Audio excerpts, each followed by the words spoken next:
Kingdom Talk with Chris Reardon. Evening, gang. It's Tuesday night. It's kind of our sort of midway week, isn't it, Paul? Well, it's not midway, is it really? But it is, because this is the show that's kind of in between all the others. Anyway, sun's out. It's been quite a nice day here in Royal Berkshire. Yes, Tuesday the 10th of August 2021. It has been nice here. Sun's been out. It was a lovely walk after I finished the radio show this morning. I wasn't swimming till 12:30. I don't swim at the same time every day. Well, you can't. You can't. The kind of times change. It's an odd setup at the swimming pool, really. So, for example, on Monday... on Friday you can go at 10:30, but that's the only day, well, and the weekends, okay, but that's the only day you can go at 10:30. The rest of the days it's like 11:30, 12 or later, and I don't really want to go later. The latest I go is 12:30 in the afternoon, and on Tuesdays I go at 12:30, which allows me to do litter picking before. How fabulous is that? So I was able to do a bit of litter picking. I've got 2 great big bags of litter, which I left at appropriate points and reported to the council on my special number. Yes, yes. Do you know what we're going to do early? Raffle tickets. Who wants a raffle ticket? Come on, let's do them early today. Right, you've got 10 minutes now until nearly 8:15 to ask for your raffle tickets. Yes, let's get these done early this evening. That's the prize. On Thursday's show, we will do a raffle for one of those. To win one of those, you need a raffle ticket. All you've got to do right now is text raffle ticket, please, to 07451 287 337. 07451 287 337, and I will give you a raffle ticket. Okay, you can only have one per person. You can't ask a raffle ticket for anyone else, only yourself on your own dedicated text number or email address. All right? Write the number down, okay? Because on Thursday, we only read out the number and it's up to you to claim. Don't claim if you don't know it's for you on the off chance just because you've forgotten the number, or you'll be blocked from any more raffles. I was going to do it for just 6 weeks, but I've decided to do it forever and ever. Amen. The Lord be with you and with your spirit. Lift up your hearts. We lift them up to the Lord. I think we should do a little prayer section as well. So if you want a raffle ticket, ask now, and you've got until 8:15 until we stop giving them out. All right? Ask for your ticket now. Raffle ticket, please. Also, same as well, darling. If any messages for the show at all, send them through on the same number, 07451 287 337 for your messages. All right, as I say, it's been a nice day. I mentioned a little film this morning that I watched last night called The Swarm, which is on Netflix. It's a French film dubbed into English. The dubbing is very good, okay? But a bit of a waste of time. I think it was 2 hours, this film. They strung this film out for 2 hours, I tell you. It was one of those, come on, do something. And you knew what was going to happen, because it told you. Locusts. Locusts get a taste for blood. So you know what's going to happen in the film, don't you? So basically, it's this woman. She's got these plastic tents or something, and she's breeding locusts as food for people to eat. And in fact, John Parrish has eaten some before, I think, when he was in Africa. And, you know, it's all very well. Oh, no, not locusts. Please don't do that. But you eat cute little lambs and poor little pigs. No different. Still another animal, okay, with eyes and a head and legs. What they probably have to rip off first. I don't know. Oh, awful. Awful. Awful.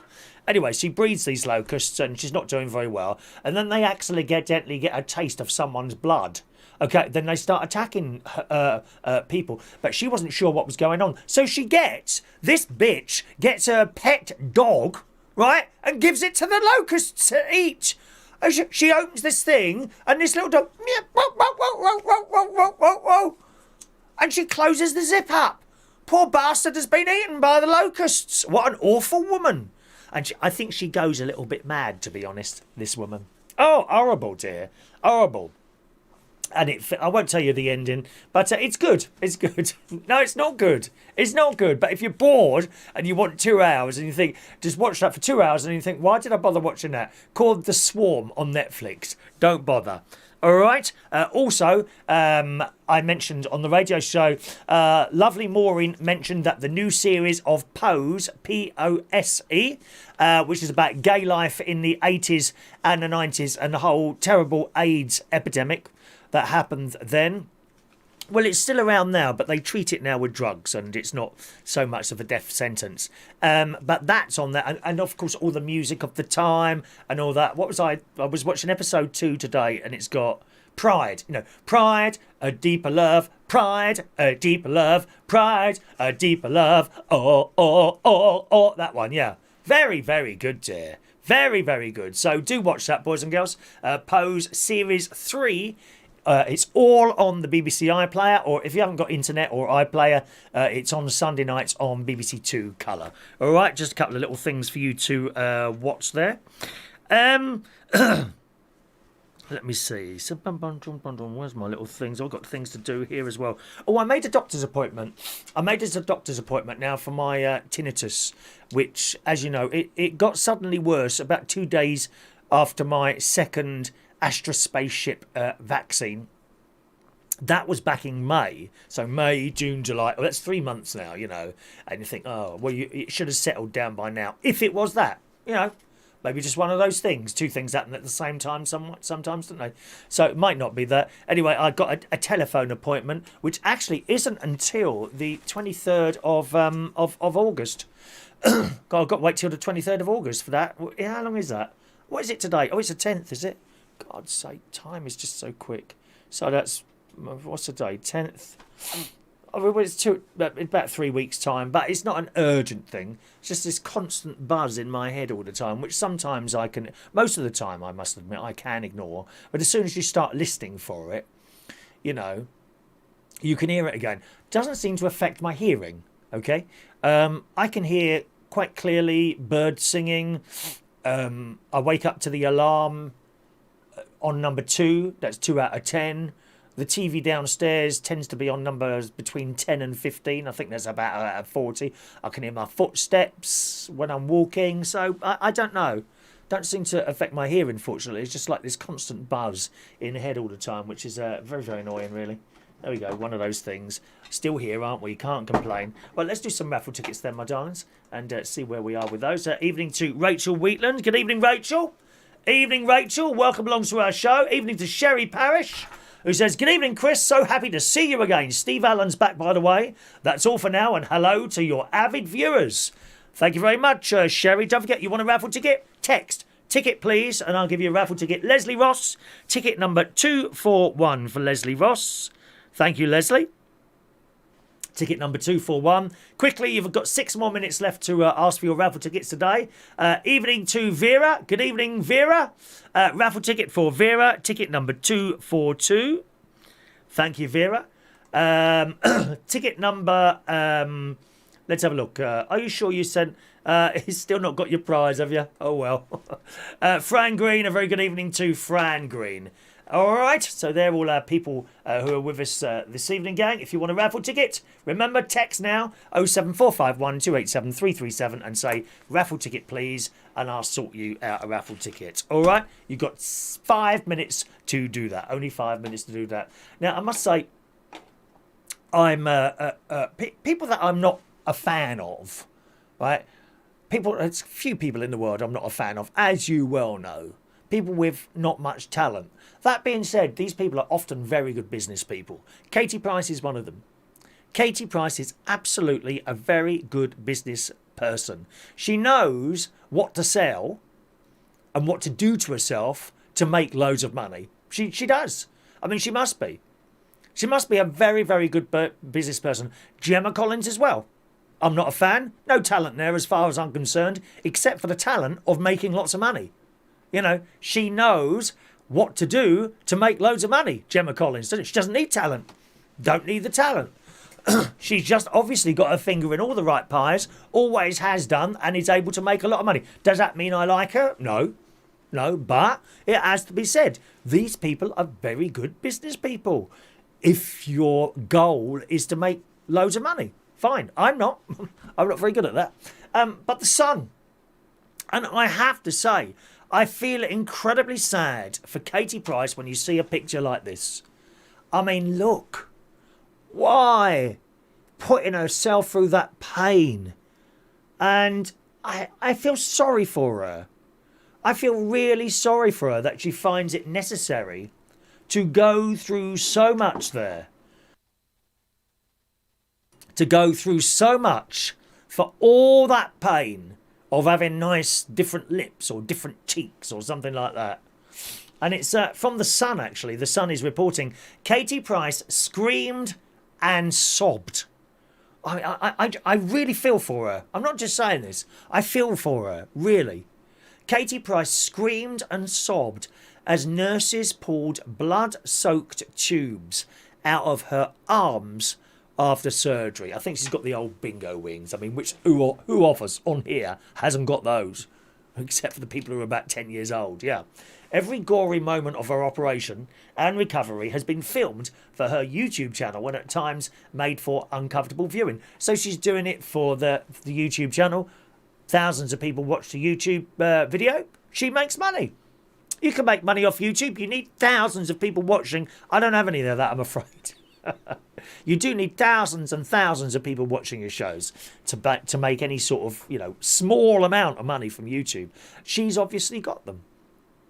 I mean, maybe I should go and have something done, Have my nose sliced half off because it's a bit long. Something like that.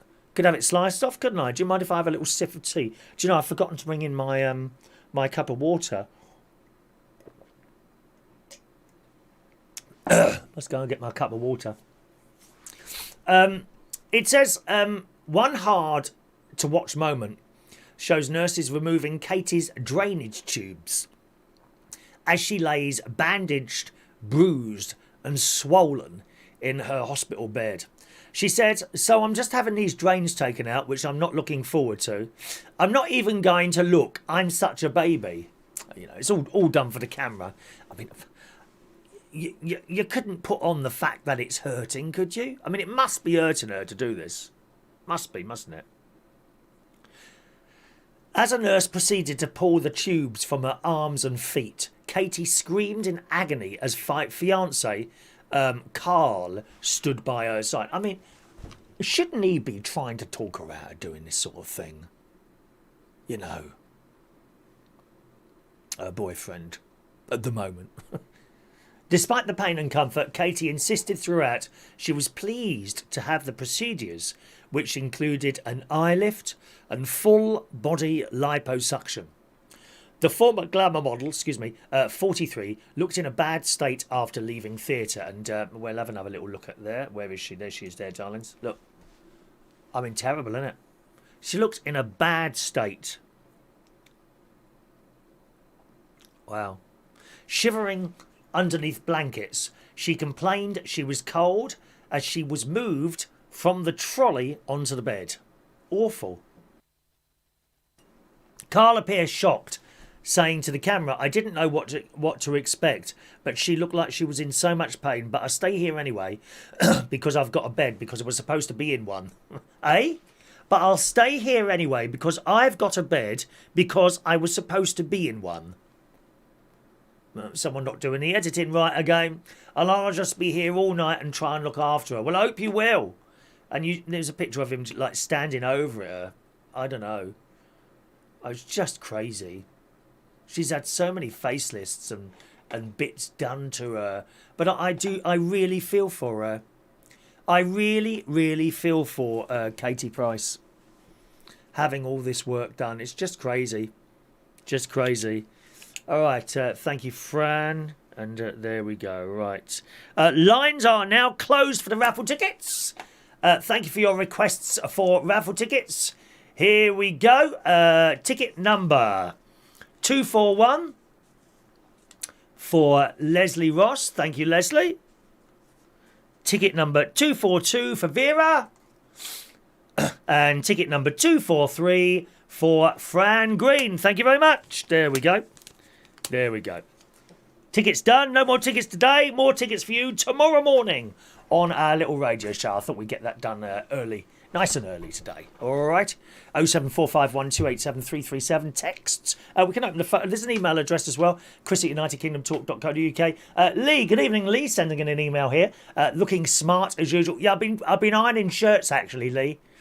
Last night I was doing a bit of shirt ironing. Not shirt lifting. I was doing a little bit of shirt. Oh, hang on, we forgot this, didn't we? Let's have the lines are closed. the raffle lines are closed jingle. As done for me by Danny Drayton. He's on a little holiday at the moment. Danny Drayton, actually.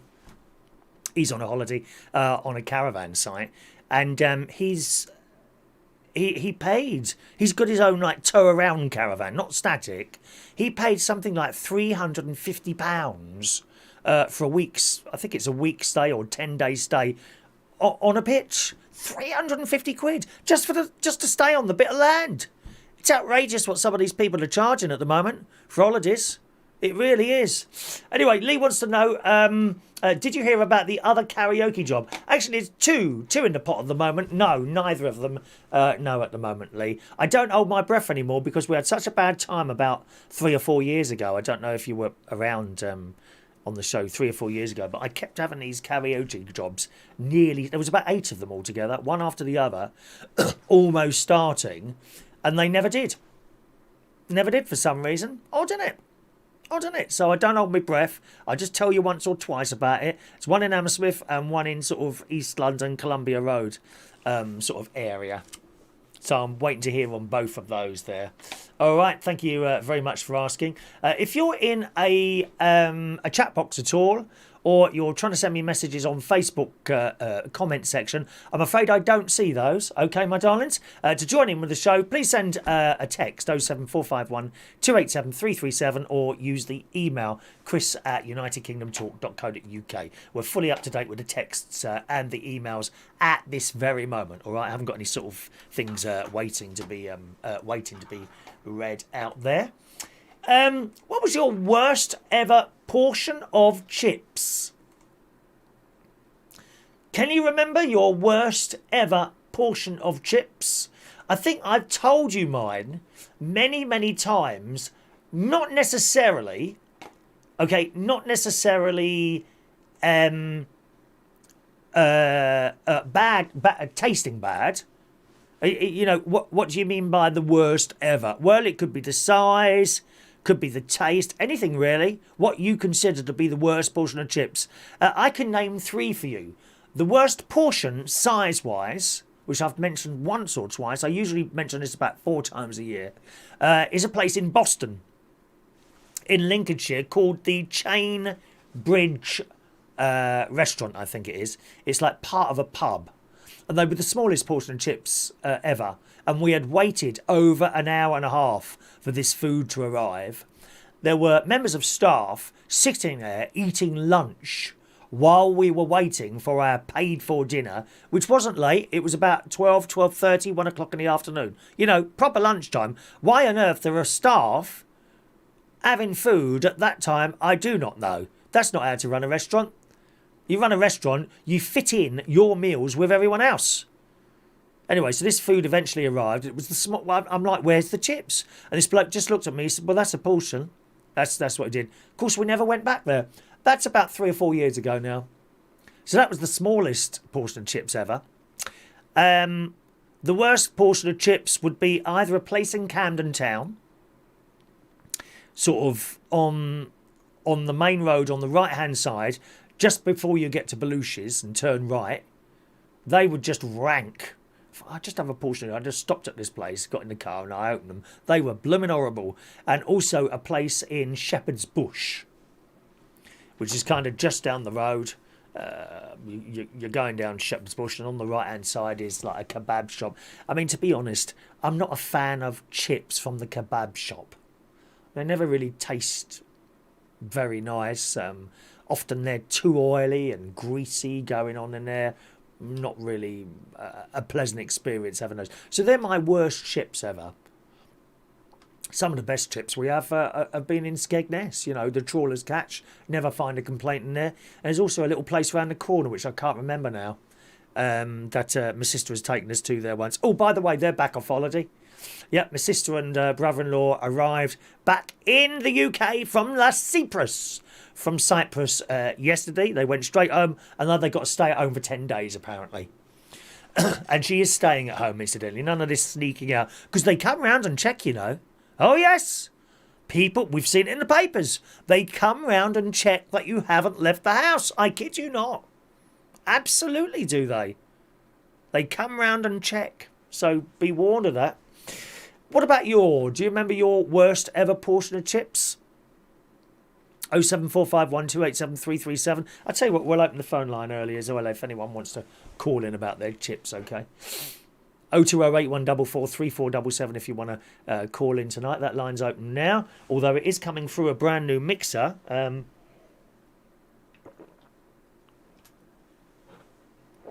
that's about the only thing I haven't tested out yet, the phone line on here, which looks like it should work all right, but if anyone calls in, we'll see. All right, 02081443477 to call in. And I asked this story because there's a story today in The Sun, yesterday.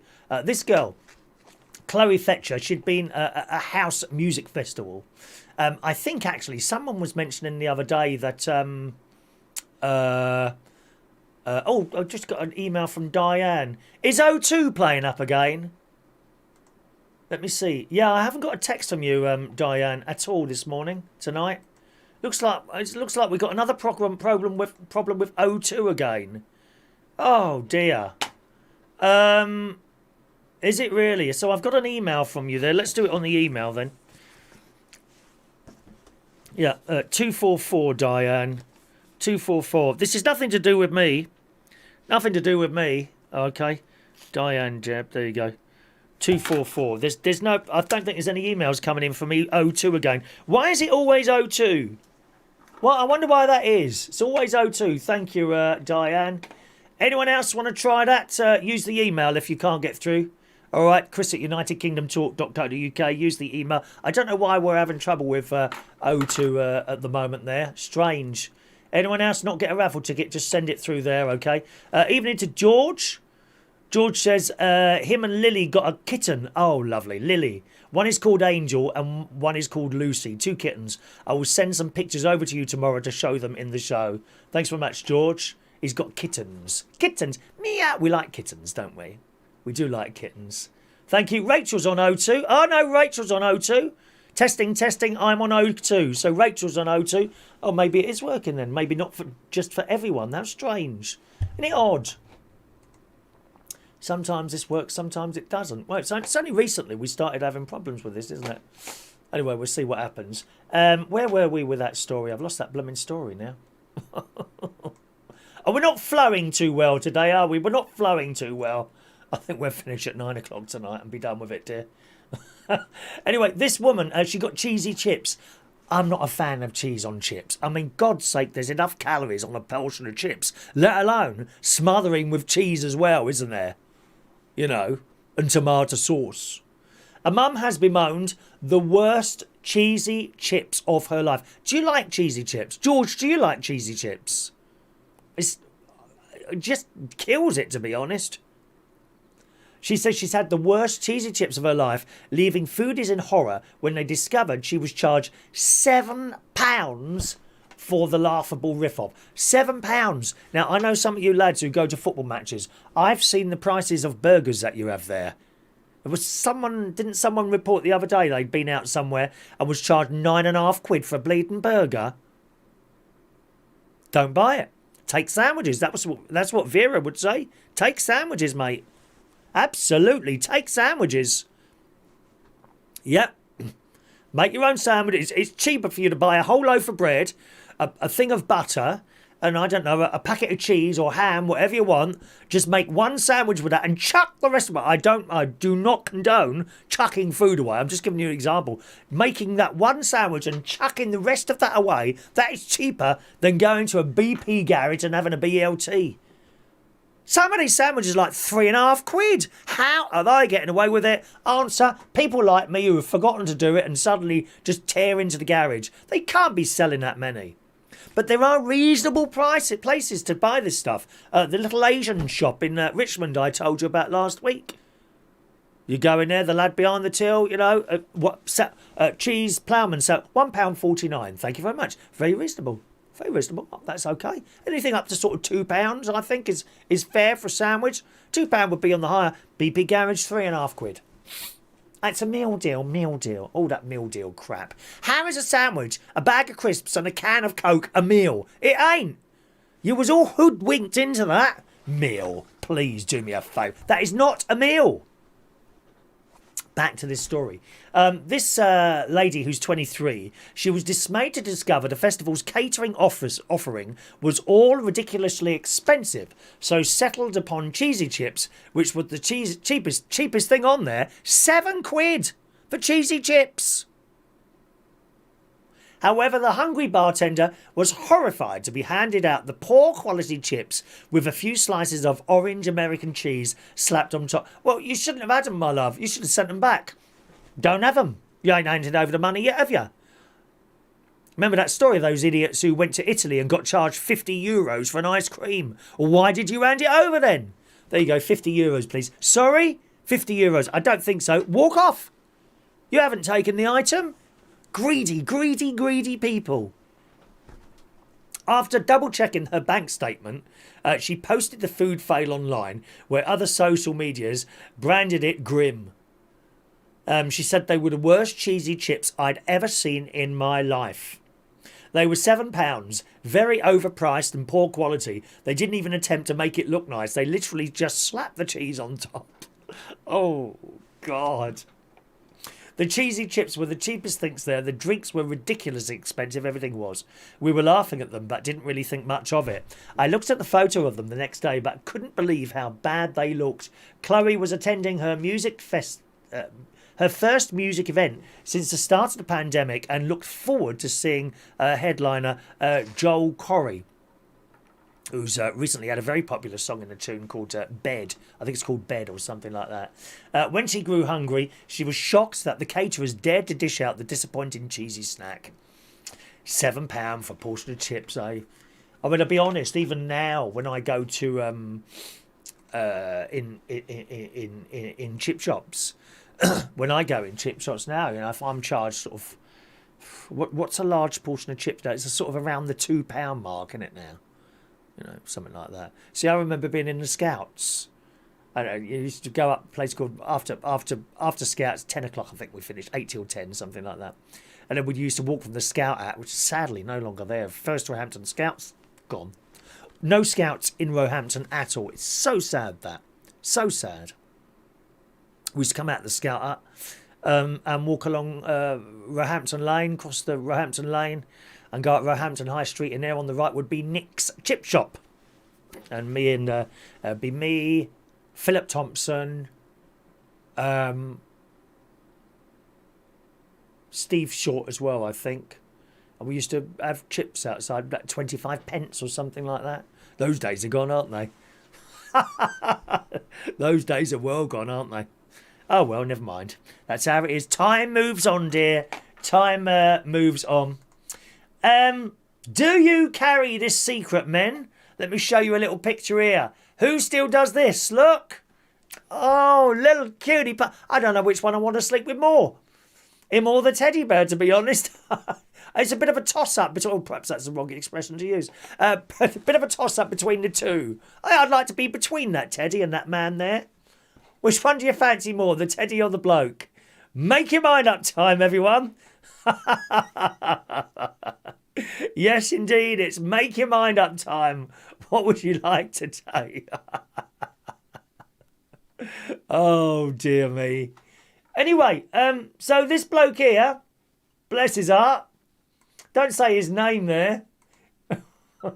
Where is it now? I've lost the blooming thing. A fifth. Millions of men are hiding a guilty secret. Now, listen, boys, you got any secrets to tell me? My lips are sealed. Is there anything you want to tell me about your sad, lonely, pathetic lives? Oh, Chris, I hope you don't mind me. Believe it or not, there is a couple. there's a couple who talk to me straight lads, and they talk and ask questions and things like that. Yes, they do. And here am I, Chris, to help you in your sad, lonely, pathetic lives. But it says millions of men are hiding a guilty bedroom secret. What's yours? Is it really? What's yours? What's yours? That is a cuddly pal from whom they can't be parted. Which of you blokes on their own has got a cuddly teddy bear, eh? Let's take a call, finishing 3-3. Who's on the line, please? Good evening, Christopher. Oh, that's working. Good evening. It's Roy the boy. Hello, Roy. I'm really sorry, Roy. At the moment, for some reason, since the last Skype update, the names are not coming up. I'm just getting phone numbers come up in front of me, so I have to keep asking who it is. So sorry about that, Roy. Oh, so my name doesn't come with capital S-I-R on it? No names come up at all. I have no idea who's calling in except for the number now. As you probably know, I don't take like what are they called? Blank numbers. And I never answer blank numbers anymore because you just get people keep putting the phone down all the time. If someone sends their number, so you've got to send your number if you're calling like you have done now. But if I get any hassle, I just block them and that's it. They can't ring again. Easiest way to deal with it, isn't it, Roy? Are you ready for DW News? DW News. Can we have the jingle as well, please, Roy? DW News. He's the man to choose. And just explain to the millions of new people that are joining us all over the world what DW News is, please. Thank you very much. DW News is the latest news and updates on the one and only Daniel Woodhouse, who is a viewer of this programme. Thank you very much. And are you a friend of his then? He's actually live while you're live, by the way. Oh, I know, yeah. He videos himself watching stuff. Yeah, I've seen that, yeah. Okay, so this week in DW News, Daniel Woodhouse tried his hand at stand-up comedy. Oh, does he? With his Samantha jokes. Every joke was themed round someone called Samantha. His stand-up comedy was so good that most of the audience stood up and left. Oh what a shame. Also this week, Daniel Woodhouse was seen out and about in Romford. Of course, being the Lord Mayor of Romford, he would be. And he was doing his annual walkabout around Romford Market and surrounding areas. If you didn't catch him, then you missed him. Oh, dear. Did he video that? He did, of course. Okay. Was he in? It's been a bit of a quiet week for Daniel Woodhouse this week. His bingo empire has sadly now crashed and remains in the ruins of the Boris Johnson COVID plague. What? I don't think so. He gave that up. He gave that up. Oh, I thought it crashed. Although he is now the new David Bailey. He's now the new David Bailey of photography. Oh, has he taken up photography? Is he? No, he's went to a relative's house who were going to throw loads of photos away of his granddad's funeral, and Daniel as a baby. Yes. He was once a baby. Oh, was he a pretty baby? Or an ugly baby like I was? How would you define pretty? Well, I mean me. Oh, well, compared to next to you, he would probably be your kneecap. But he's actually sending his prints to a local printer near me up in the Dales, Peak Imaging, slight advertisement there, and they are developing him under much duress, but they are developing him under threat of murder and duress. They are developing his pictures, sending them back to him, and he is, just like his bingo, he keeps everything in OCD order. Okay. So that's DW News this week. So it's been a bit of a quiet week for DW this week, but I'm sure he will enthrall us next week with loads more stuff. Oh, latest news, DW is still single for your viewers' attention. Oh, dear. So the whole dating Facebook Zoom thing isn't working, no? No, he went. He did apply for that. What's that one on the telly? Well, anyway. Love Island? They said... No, there's one on the telly where they do Naked dating. Attraction? Yeah, Take Me Out? It. Yeah. There is rumour that he may go on Naked Attraction as soon as they get the zoom lens fixed on the cameras. Oh, dear. What, to zoom out? Yes, sir. God, dear. Yeah, and for all your viewers at the moment, Daniel is actually preparing a rice menu for himself, I think, and his mother, for himself and his mother. So he is preparing, because of course Daniel is Mr. Wing Wong of Romford. Mr. Wing Wong, is he doing Chinese now, is he? Yeah, it's Mr. Wing Wong, because when he wings you, he's always Wong, isn't he? Very good. Very good. I mean, you should have been a comedian, dear, not a magician. Well, you know what happened today, Christopher? I've been filmed for a movie. Oh, yes. Which film? Is it the latest James Bond instalment? I don't know. It's a bit of a sci-fi fantasy film about Maid Marian. I played a monk, of course. I played a monk, no speaking part, just behind her most of the time from young girl. But yeah, I forgot to name this actress. She's quite an actress. And there was a couple of guys there who were in Peaky Blinders. They were in it as well. I think you'd be a very good actor. I mean, have you thought about one of the latest zombie films? I think you'd be a very good zombie. Chris, you're the second person to say that. Isn't that funny? Isn't that funny? Yeah. And my mate said, they said, are you playing a zombie? I said, well, no, I'll be putting my teeth in, so no, I'll not be playing a zombie. But I have put my name down for the new Addams Family movie that's coming out. I could be Uncle Fester, of course. You could. I mean, or Thing. You could be just that arm that comes out of the box. The hand. Yeah. What's that? Is that called the hand or the thing or the what? You'd like that hand, Christopher. You'd like that hand in the box at the side of your bed. I would like that hand in the box at the side of my bed. I'd rather have Mark Bowles, but there you go. Beggars can't be choosers. Well, yeah, Mark Bowles there, my darlings. I don't know what you're seeing in Christopher. Oh, good looks. If only you had the same. Well, Christopher, I think your friend's better looking than him. Who's my friend? And I'm a straight guy, but I think... Ronnie? Yeah, Ronnie. Yeah. Oh, no. Mark Bowles is much better than that. And more importantly, he's straight. No. Running around Ronnie's a lot better. So that's DW News for this week. We will now pass it over to your chairman and host, Chris Reardon. Thanks very much, Roy. Have a lovely week. Bye. Bye-bye. Roy Brownlow calling in there. I note that we've got some emails here requesting the raffle tickets. So clearly, once again, there's another problem with O2. Sometimes they're coming, sometimes they're not. Who was it sent? Rachel sent in... George sent in one on O2. Rachel sent one on O2. And... but no one else. So I've got some emails with the raffle tickets on there. You can't ask for a raffle ticket now, boys and girls, okay? But I'll deal with those ones in a moment or two, just after this call. Finishing 008. Who's on the line, please? Hello, Christopher. Hello, George. All right? Yeah. Yes, I'm fine. Good. Yeah. Commence your talking, dear. Commence your talking. Yes, I've got some new kittens. I know, you were saying earlier on. I read out the email. Where'd you get them from? Gumtree. Oh, Gumtree. Did you have to pay, Yeah. or were they free of charge? No, you have to pay. Oh, do you? Were they very dear? 800. £800 for bleeding cat? Are you for real? What was it again, Lily? £800? What was it again, Lily? £180. £180. Oh, you just said 800. You messed up. Yeah. What, even £180? What, each? Each pussy? Yeah. No, altogether. Altogether. £180 to have two pussies? Yeah. Wow. It's cheaper in Amsterdam. Wow. Couldn't you got a rescue one? 180 quid. 74. So, 60. Calculating now. Please hold. £90 for a cat?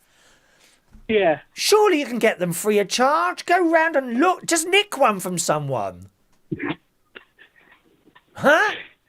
I can't believe that. £90 on a bleating cat. Sod that. Do you know I had 3 cats over the years. Never had to pay for one of them. They all came to me. They just come. They collected them. The cat what you've got at the moment. I know the pedigree ones are really expensive. My mate's got some beautiful cats, which he paid for all. I think one of them. No, one of them one of them was belonged to a friend of his who sadly died, so he took her on. Lauren, that is. But the two ginger ones, Louis and Vuitton, and then there's Ralph, and Coco. She's the white one, and there's another one. Why can't I see it? 1, 2, 3, 4. There's another one. Oh, I can't remember the other cat now. He's got 5. I'm sure he's got 5. Louis Vuitton, Coco, Lauren. I'm sure there's another cat. I can't remember what one it's called now.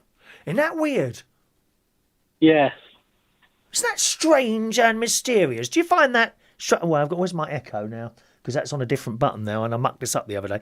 Isn't that strange and mysterious? Strange and mysterious. Isn't that strange and mysterious? Can't remember the other cat now. And then song for that. I have got a bit of music for that. Well done. Well spotted. You were waiting for the piece of music then. Isn't that strange and mysterious? That's it. Very, very strange and mysterious.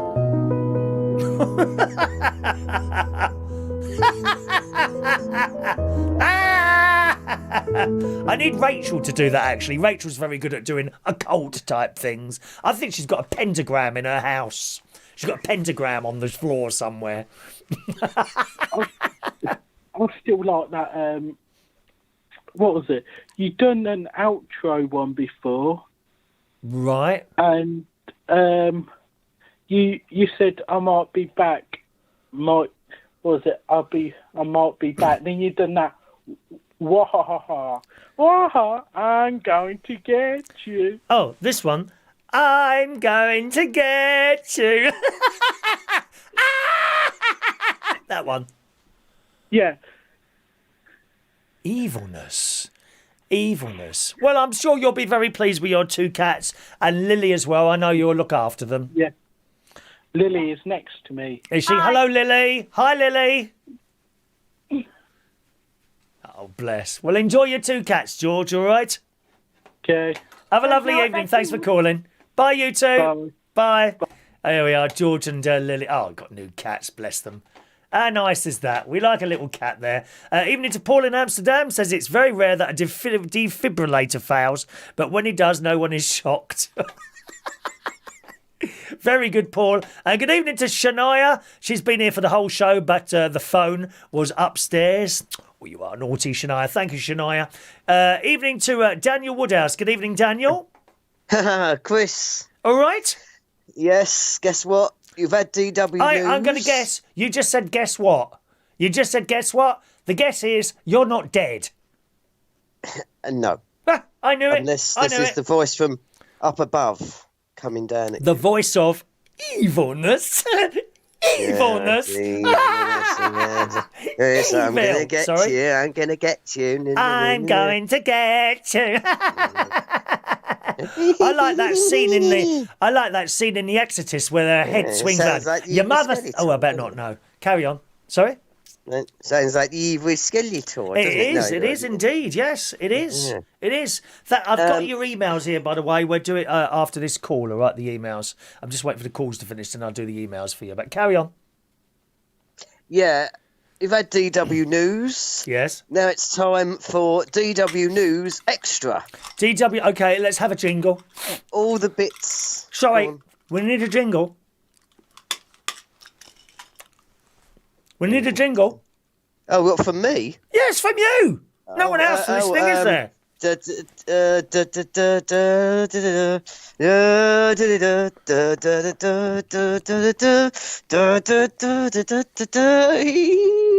was quite a long jingle. I didn't hear any singing in it. No, we don't. I don't really do the singing. Oh, well, carry on, dear. Yeah. Yeah. Little correction, Roy, if you're there. What did you say then? Annual. Well, I said little correction. Oh, correction. I beg your pardon. Sorry, correction. And so-called, what he called annual walkabout in Romford Market is not actually quite what I'd call annual. Oh, it's more like thrice weekly. Thrice. You could say. Yeah. So that is 'Cause- 3 times a week, isn't it? It's normally it's meant to be Wednesday, Friday, and Saturday. Right. And recently, what they've done is since the famous-ish Dagenham Sunday Market closed down, they've actually sold everybody who was stalling down there. Come down to Romford Market, and we'll Right. have Romford Sunday Market instead. Ah, okay. Yes. So yes. that's what they've done is they've shifted Dagenham Sunday Market to Romford. Ah. And so it's now more or less 4 times a week. But I'm not really a Sunday go out person. Well, 4 really. times a I'm more week of a wouldn't be Saturday. thrice, would it? Well, no, it would. Well, That would Romford be- Market's what would always four- meant to be thrice. What would that be 4 times a week? I don't know what that would be. What word would you use for that? Quadruple times a week? I don't know. Quads, whatever. Quadly. Quadly, is it? Quadly times a week. No, even that sounds shit. Oh, don't say. I hate that word. It's awful, that word. S-H-I-T. Oh, it's lovely. It's lovely. We It need- is the I one know of it's the an horrible worst word, but words. we need That and cuss. CU word. Those 2 words you can't say on this programme. Or there will be great pain and suffering, as dealt out by the delightful Mandy Davenport, who was standing there at all times in preparation to dish out punishment. What about Catherine Tate's Nan Taylor? You know. What about Catherine Tate's? Well, Where you know, is this? when she starts being all nice to the bloke or woman, who just go, "Oh, hello, oh, it's all right, oh, it's all right, we don't mind it." Yeah. And then they walk out and you go, "What a kinload of old." We like Catherine Tate's Nan. We like her very much. Yeah, well, you can't get away from her using that S word. No, dear. It's the C word, though. That's, well. In fact, someone said, I think it was Jimmy Jones, who said that, you know, why do people moan about swearing? You know, everyone moans about the F word, or dropping the F bomb, or the C bomb, but there's a worse word than that. It's kill. Yes. Is that? Do you think someone's about to kill you then, or something? Where are we going with this? He looked at. There was a woman in the audience. He looks at. I mean, look at you, madam. Would you rather be bucked or killed? Would you rather be what? Oh, I'm sorry, Daniel. I'm going to have to killed. disconnect this call after that comment. She's. Very bad. No, that's only what he said. I'm just. Well, you mustn't say that, dear. There is a limit, you know. Yeah, it was over the line. You know it was over the line. Wasn't clever, wasn't funny. Don't ever do that again. All right, I'll watch myself. Yes, you will bloody well watch yourself. I'm very disappointed in you, Daniel, tonight. All right, Very disappointed. Do you want to get the whip and... No, worse than the whip, dear. That's not nice. Not nice to say that. There is a line. I know exactly where that line is. You can't do that. Continue. All right. All right. So yes, Romford Market has to be more date. You know, whenever it's on, because if you just buy the stuff, you know, you can't go down there and buy too much at once. Otherwise, it would just go off. And not only that, I'm local and I need to get out as well. It's very important to go around and do a bit of exercise. I've done 15,000 steps and swum today. What have you done? I've done enough steps today as it's took me to get from Mum's here to the Wood Lane bus stop for the 252, Right. and then home from the Bumford bus stop there. Right. And then tonight from mine to the Mercury Gardens bus stop for the 252 to Elm Park Station. Okay. And then switch to Is there anything 5. else on this conversation today that is of any interest to anyone? No, but that's what my exercise has been. Good. Well, I hope you have been exercising and keep it up at all times. Thank you very much, Daniel. Yes. Cheerio. Okay, Chris. Thank you very much. See you, everyone. I think you're going to have trouble in that chat box now. I've got a feeling you're going to have a bit of trouble in that chat box after saying that earlier. Be prepared. Cheerio. Yep. Very sorry about that, gang. There's a line. No. Okay, let's do these emails here that you've sent in. Clearly, once again, we're having a bit of a problem with the texts in. I don't know why that is. Phone lines open 0208 144 3477. Evening to Paul in Amsterdam, who's tired after a busy 5 days at the new Ashford House. He's in Ashford in Kent now. Hello to you, sir. Gary says he's sent 2 messages. Yeah, they're not coming through. 245. I'll just give you the raffle tickets that you all asked for earlier. We've already done the raffle tickets if you just joined us. Okay, my darlings. Oh, hang on. Let's just take that now. So Gary Ross, 245. Hello, who's calling in, please? Chris, it's Maureen. Hello, Maureen. All right, Maureen. Yeah, I want to know, did you get my 2... I sent you 2 texts tonight. No, none of them are coming through. Are you on O2, Maureen? And the other one, 8:20. Are you on O2, Maureen? Mentioned, so I just figure out perhaps you haven't received them. That's right. Are you on O2, Maureen? No. You're not? Okay, well, it's a general problem then. I'm not getting these texts in today, but let me give you a number, Maureen. 246, all right, Maureen? 246. Yeah, 246. Yeah. Do you know what? Maybe we should do raffle tickets by phone. That might be an idea. What do you think of that idea? Raffle tickets by phone. Yeah, that's okay, yeah. Well, this is the first time you've ever called in, Maureen, isn't it? So they can hear your voice now. How are you? I'm fine, thank you, yes. Now, you enjoy karaoke a lot, don't you? What made you first go to a karaoke night, as a matter of interest? I don't know. I always liked singing in that, but I was very, very nervous to sing. Right. And I don't know. Somebody suggested, because I think I went on a couple of coach trips, and like you all have a sing along. Right. And somebody suggested to me, "Oh, your voice, I think, is good. Maybe you should come and join some kind of group where we sing and that." And so I just started like that, and then I started going to a pub, doing karaoke. Yes. And I was very, very nervous, but as time went on, I kind of enjoyed it because I had a good feedback. How long ago was that, Maureen?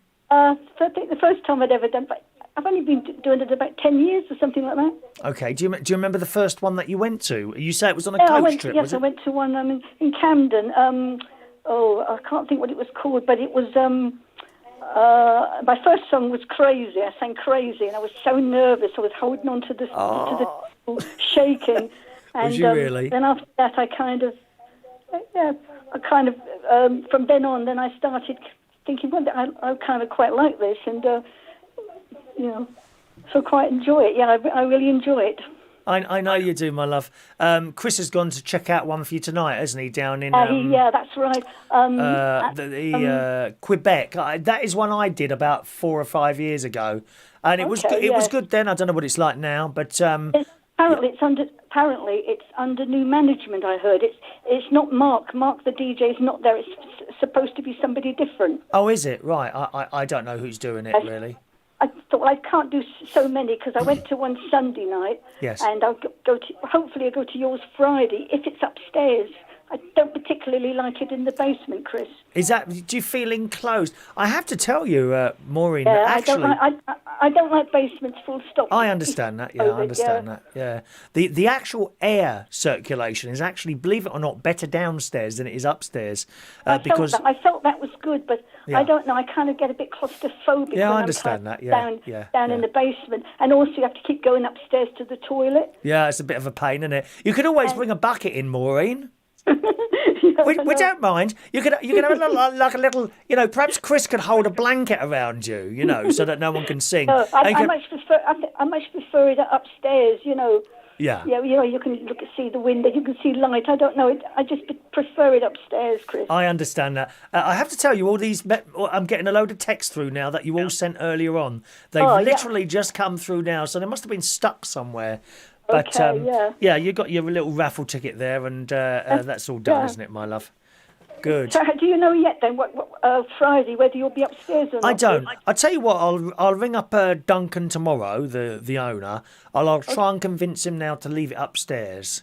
Yeah, I like it upstairs because I'd be happy to come. Yes, we didn't really have any complaints about the sound or anything like that. Oh no, it was really good. I really enjoyed it. There's a little bit of an issue with the lights, which you probably wouldn't even notice. Oh. It's because I know how they work and how they should be. One of them isn't changing colour for some reason. It's stuck on yellow. These are all DMX lights, I think they call it, something like that. One stuck on yellow, and they're not flashing. Okay. The thing is, they weren't used for a year and a half, and they were switched off. So I'm assuming that there's some sort of little memory chip or something in there that, because the power was off, it's probably lost the memory. But apart from that, you probably wouldn't even notice it. It's just me that knows. But I thought it was.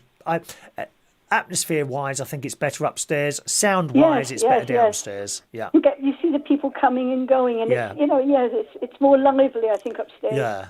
And you watch yourself back on the YouTube as well, Yeah. don't you? And I thought the sound quality was much better back on the YouTube upstairs than downstairs. To be honest with you, that's my opinion. Yeah, it's a different mixer. But the piece of equipment downstairs, there's no audio out, so I kind of have to make it up as I go along, and I'm I plugged. didn't feel very comfortable down in the basement because you've got that perspex in front of you, so you're kind of cut away from your audience. And... To be honest, that could probably go now. I think we could get rid of the perspex now, to be honest, because we don't need it upstairs, so therefore why do we need it downstairs? I don't think we need it. That will probably go on Friday, I think. I might take it down myself on Friday. We don't have to have that anymore, I reckon. But I'm hoping, as I say, you do get it upstairs, which is nicer, you know. Fingers crossed. I'll let you know on Thursday. I'll try and get hold of the owner on tomorrow, okay? And I'll let you know on Thursday. And regarding you were asking me this morning about Kin, what's happened with Kin is he's changed his job, and he only gets 1 day a week off. Oh, has he now? Oh, what's it? Is he? He either gets a Sunday or a Monday off. So unfortunately, he wouldn't be able to come to a Friday karaoke. He's in a restaurant, isn't he? Is he in a restaurant? Yeah. Yes. He's at the moment where he was working in, I think, Shaftesbury Avenue in Soho. He's now working at Mile End. Oh, his boss has got several, I think, places. Yeah, they're not exactly near each other, are they?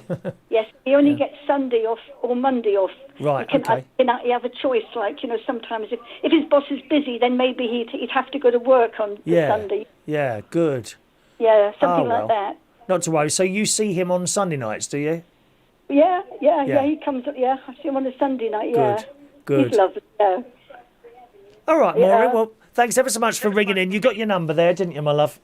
Yes, thank you very much, Chris. Got your number. Yeah. All right, my darling. Thanks. It's wonderful that you've called in. Really wonderful. Oh, thank you. And can I just thank you you bought me some sandwiches on Friday. They were delicious. Right. Absolutely delicious. Oh, good. And crisps I'm glad you enjoyed and them. chocolate. You know, and I know how much love those sandwiches are made with. Believe me, I know that. Okay, they're not just sandwiches; they're sandwiches made with love. I know that. Yeah. Well. Okay. Thank you. Yeah. Thank you, Maureen. Have a good night, darling. Okay. Thanks, Chris. Bye-bye, my love. Bye. Bye. There we are, Maureen. The first time we've spoken to Maureen. Isn't that blooming wonderful, Maureen? We've got to get these raffle tickets done, my darling. Gary Ross, here we go. Gary Ross, number 247. You can't ask for a raffle ticket. These are from earlier on, my darlings. We've had a little bit of a problem with the message system tonight again. But one of those things. Hello to Mark. There's our Mark Bowles. Evening to Marks. I'm on O2. Ticket bitch face, he says. Mark Bowles. Just a minute now. Mark Bowles, ticket number 240. I'm sorry you're waiting a bit long for these tickets, but I keep getting phone calls. There's another one now. Finishing 64. Who's on the line, please? Hello. Hello, who's that? Good evening, good morning. Hello, good evening. Oh, I know that voice. Who's that? Shall I give you an introduction? No, you don't need. That's Adam the plumber. Good evening, Adam. Oh, thanks, love. Sorry. No, the names are not coming up. I had all the music queued up and everything.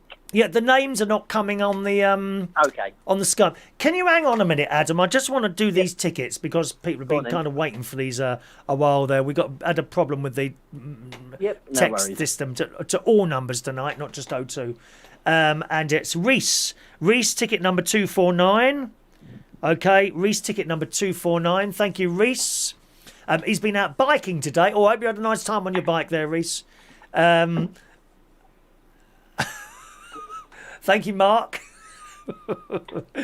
John Parrish, ticket number 250 for John. There are a load of texts has just dropped in as well, so that's probably all the texts now, so I'll go through those as well.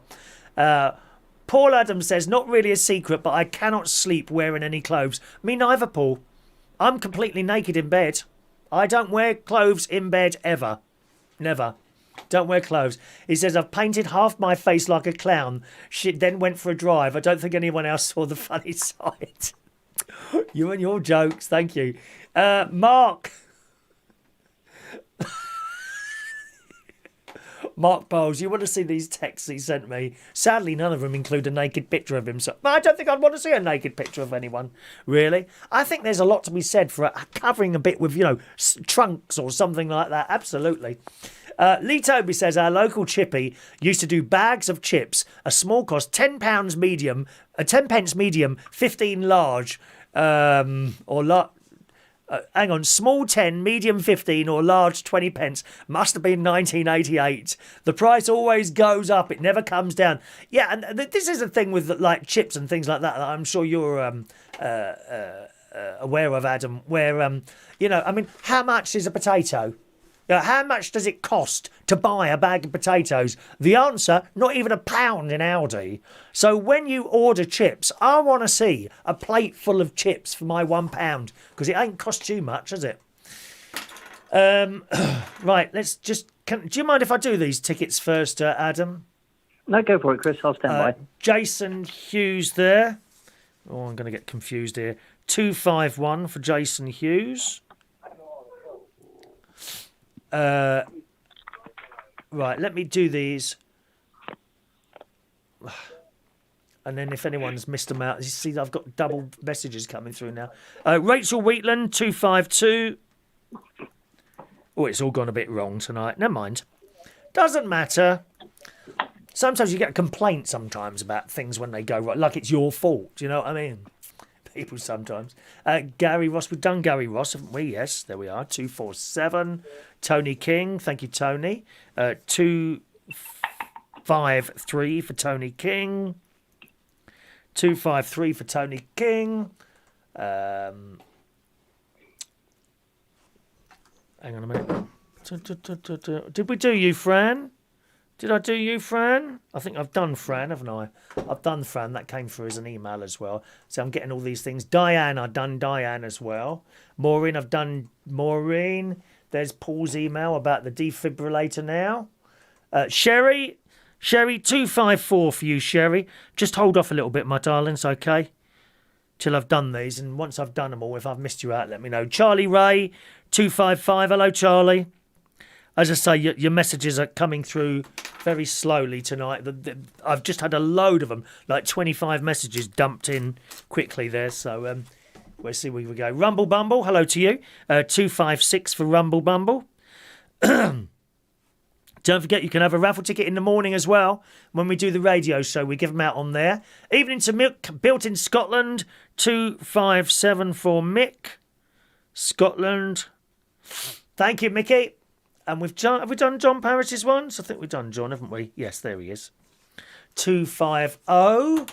Okay, from what I can see, that's everyone's email. Okay, everyone's text and everyone's email. So if you didn't get one, please ask now. We'll have to do away with the 10-minute rule tonight as it went a bit wrong, okay? But if anyone didn't get a ticket, speak now. Speak now, my darlings, okay? Nice and quickly. Sorry about that, Adam. I just had a load of people. They've been waiting for ages to get those bleeding numbers. They probably go to bed now. Not a problem, Chris. Not a problem. Anyway, what's going on, Adam? Because you've recently bought a house, haven't you? Yes, I'm in the middle of buying a house at the moment in Maidstone. Yeah.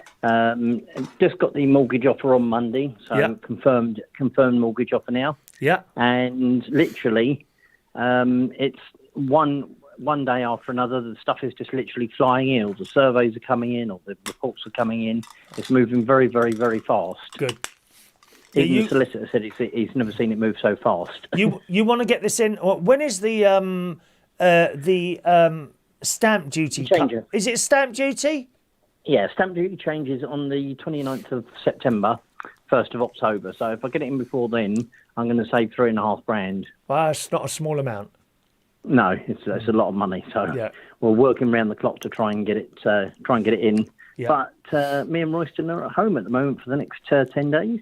Oh, are you isolating? Are you? Yes, unfortunately, Royston got coronavirus. Oh, he's got it, has he? Yes, he's actually got it. Oh, okay or bad or No side effects whatsoever. nothing. Apart from a loss of taste and smell, that's it. Yeah. But obviously, we're in separate rooms, keeping completely separate. Oh well, if he's lost his taste and smell, you know what to do, don't you, my darling? Bring out the old cheap food now. Give him cat food. He won't know. That's it. Cat He food won't pie. know. No, So that's it. cheap. Did I? So cheap. Did I ever tell you? This is about 6 or 7 years ago now. My niece and her 2 children at the time were about 4 and 5, something like that. 4, 5, 6, 7, I don't know, somewhere around that. I used to, and they'd ring me. I'd be on my phone to my niece. I said, "Are the children there?" And they like, and I'd be sitting there in my living room, whatever, having one of my Camp Vale stews, right? Well, admittedly, sometimes it looks a bit like cat food or dog food, right? It's got that dark colour to it.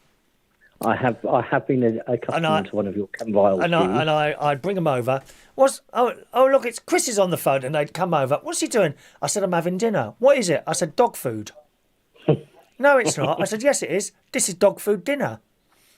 And they were absolutely convinced I was eating dog. Oh look, he's eating dog food dinner. This is George and Emily. This is before James was born. That's how long ago this is. Blimey, yeah.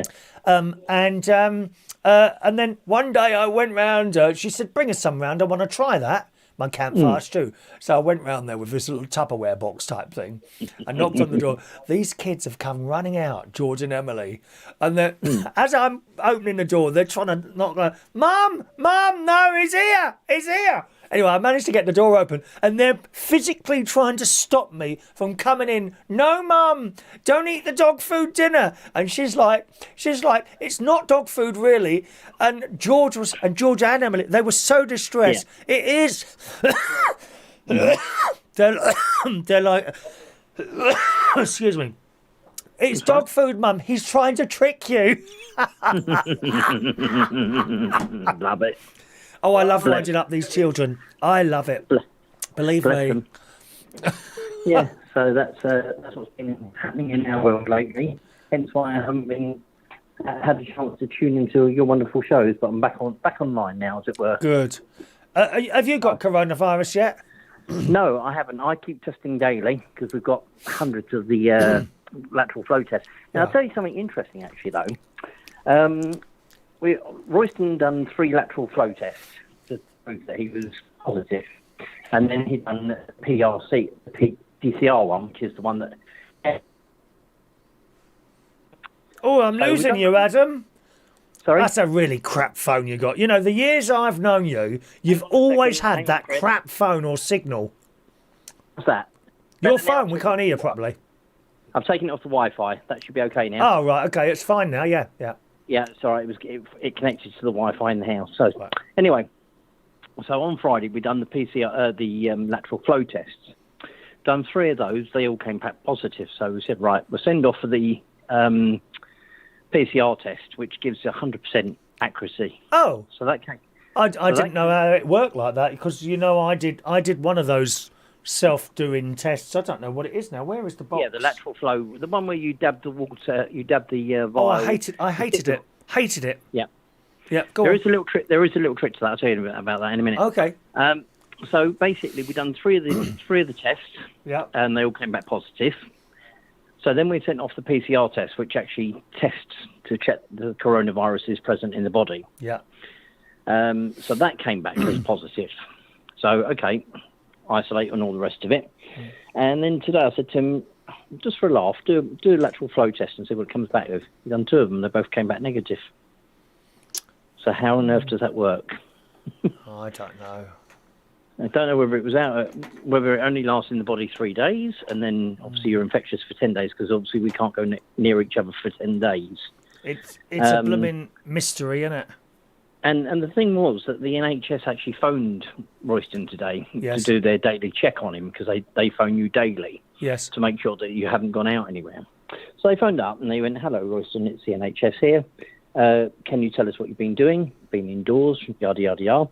And said, "What symptoms have you got at the moment?" He said, "Well, I've got no taste and no smell." the person on the end of the phone turned around and said, "Are you sure you've got coronavirus?" Right. It's like, really? We have a PCR test telling us we have the disease. Yeah. So it's like, okay. And then they said, "Where are you at the moment? I can hear noise in the background." He went, "I'm sat in my back garden." Right. "You shouldn't be outside." Eh? "Sorry? You shouldn't be outside." And he said, "Hold on a minute. The government are telling us hands, face, space, and fresh air. Yes. So why shouldn't we be outside in case it gets carried to your neighbour's property?" Oh, what, in the air? Yeah. Well, they've never told us that, have they? It was in the air. Which is absolute. I don't think this person was trained on the end of the phone. Probably not, darling. Was it a foreign call centre, dear? I'm not sure. I wasn't privy to the call because obviously I was in the other room. But yeah, other than that, it's all going well. So the house is going along, and I've got some work to do on it. I've got to knock down a wall and take out a couple of old concrete fireplaces and rewire it all. Okay, yeah. Blimey, so that's a I'll lot do that to do, on the isn't weekend. it? Yeah. Because it's all nice and empty, so shouldn't be too bad. Well, I hope he doesn't get any more serious than that. Yes. How long have you had it for now? He's had it since he was diagnosed on Friday. Okay, so Saturday, Sunday, Monday, Tuesday, and it's not got any worse. Let's hope it doesn't get any worse then, my love. But I mean, the one thing is that we've been going stir crazy, just sat in the house all day. Today, obviously, being the first day of nice weather, we've literally sat outside since 9:30 this morning. And we're still out there at the moment. Yeah. He's up one end of the garden, I'm in the other end of the garden, and we're sort of talking to each other. They do come round to your house, though, I gather. Yeah, they can do. Yeah, they come round to the house. Oh yes. Yeah, which is not a problem because obviously we're both here, and we're keeping a reasonable distance. And when if he has to pass through one room, I make sure I'm out of that room. Yeah. And he just literally passes through, and all the windows are open, so we're following all the guidelines. I'd spray the bastard. I'd spray the bastard with bleach every 5 minutes if I were you, my love. I would. Oh yeah, my bit of advice for when you're trying to do your gag test.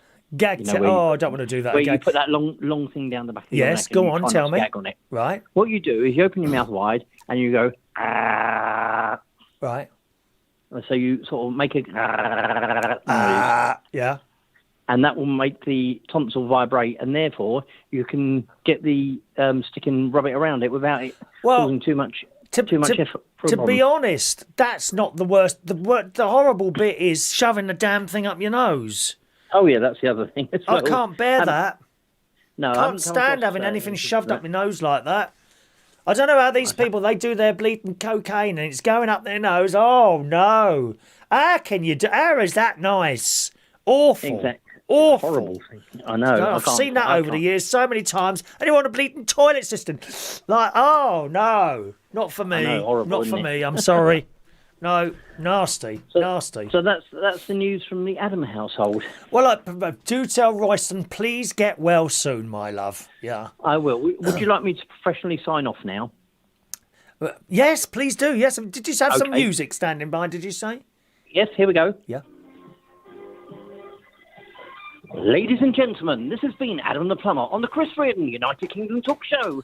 Tune in every Tuesday, Thursday and Sunday. Don't be late. Be there. See you soon. Bye-bye. Very good, Adam. Very good. See you soon. Bye-bye, love. Bye, love. Adam the Plumber calling it. We've had some good calls tonight, haven't we? And we had some good calls tonight. Mark Bowles, did you do me? Yes, I did, Mark. But it's in here now, my love, with all these. You're going to have to look back on the show. I won't be able to find your ticket in there now, my darling. All right. Yes, I definitely did do you, Mark. I did do you. Here we go. Look, it's got some text coming in here. There's Maureen's 2 texts just coming in now. Fran's on the O2.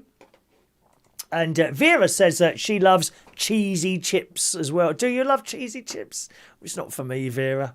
Not for me, my darling. Not for me at all. Vera says the meal deal is the biggest con ever. Now, you see, Vera sent this at 28 minutes past 8, and it's 9:15. It's only just got here. How weird is that? The meal deal was the biggest con ever. You can get a litre bottle of drink and a big bag of crisps, which is cheaper than the deal itself. Oh, yeah, those £1 crisps.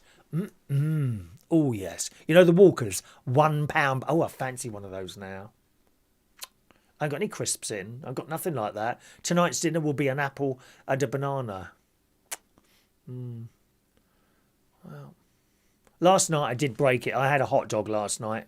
And some of those mozzarella sticks that you can get from Lidl on a tray. Not all of them, only half of them. I restricted myself. So I'm not quite sure what's going on with these texts tonight, but one of those things. All right. Where are we going now? We're talking about the teddies, weren't we? The teddies. Men with teddy bears. Yes, almost 1 in 5 men snuggle up with a teddy bear to get themselves a good night's sleep. Is anyone on their own? Come on, chaps, you tell me. Have you got any other secrets like that you want to tell me about? Mark Bowles, do you have any secrets that you want to tell me about? You know, maybe you like dressing up in suspenders or something like that, I don't know. Or have you got a teddy? Is that you? 1 in 5 blokes like to snuggle up with a teddy to help them get a good night's sleep. In the capital, the survey for The Sun on Sunday found the number rises to almost 1 in 3 in London. 1 in 3 men sleep with a teddy bear. And why shouldn't we? They don't fart or smell in bed, do they? Wish I still had my 2 old teddies. I had 2. One just literally fell apart. Psychologist Emma Kennedy said the shock... Why is it a shock? It's shock findings. Why is it a shock? We all have an inner child. I think I know I've got one of those. An inner child. It's never been out of me, my childhood. Don't want to grow up. It's boring. I'm surprised so many admitted to this, but it's a good thing, socially acceptable. Many adults find comfort in soft toys. Firstly, because they are connected with childhood that is often symbolic at a time free of responsibility. Also, they offer psychological anchors which can help as stress reducers and soothers. So do you have a teddy or anything like that, boys and girls? After Londoners, chaps in Brighton were the next most likely to bed down with a teddy bear, with 1 in 4 in the seaside destination saying they do so.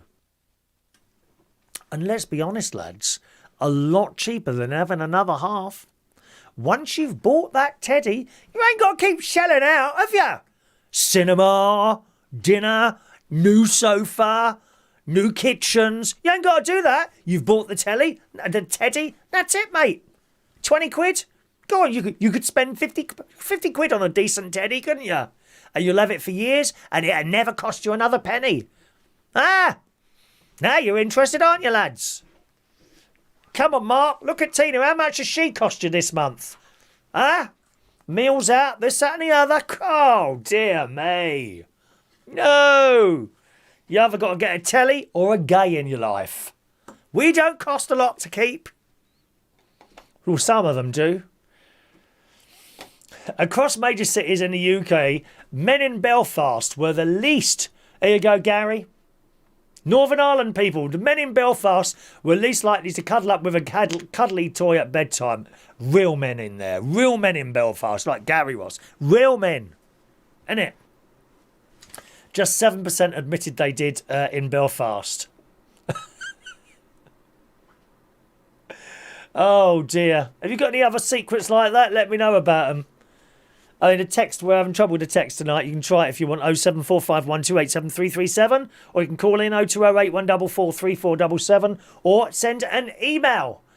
If I'm not reading your texts out, it's probably because I'm not getting them. Email chris@unitedkingdomtalk.co.uk. All right? Got any secrets like that, chaps? Let us know. They want to ban a word now on spicy food. Have you seen this story? Apparently now the word curry is going to be classed as racist. A lovely meal from our friends over there in India. They want to call that a racist word now. South Asian American food bloggers. You know the sort. Full of self-importance and self-entitlement, aren't they? Have called on people to cancel the word curry because it ties to British colonialism.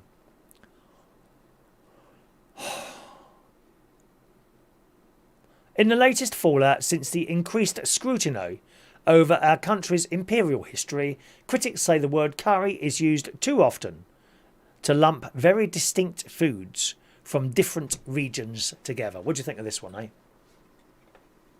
Do you like a good curry? Do you cook it yourself? Or do you do takeouts? I know you can get them in these. I don't do anything like that.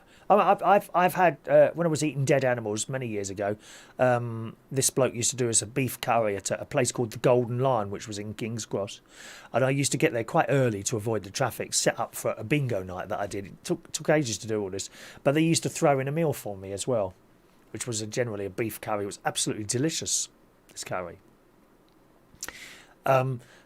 I have tried to make it several times myself and failed miserably. It just stank. The wrong smell. Is you walk past a proper Indian restaurant, you get these most beautiful smells coming out there. And I thought, I'll cook one myself and I'll have that nice smell. Nope. All 3 times I've tried it, I gave up in the end. Just didn't work for me. I don't know why. This one, 27 years old. Do I need to say any more? 27. This is it a bloke or a girl? Chan, Chaheti. How'd you say that?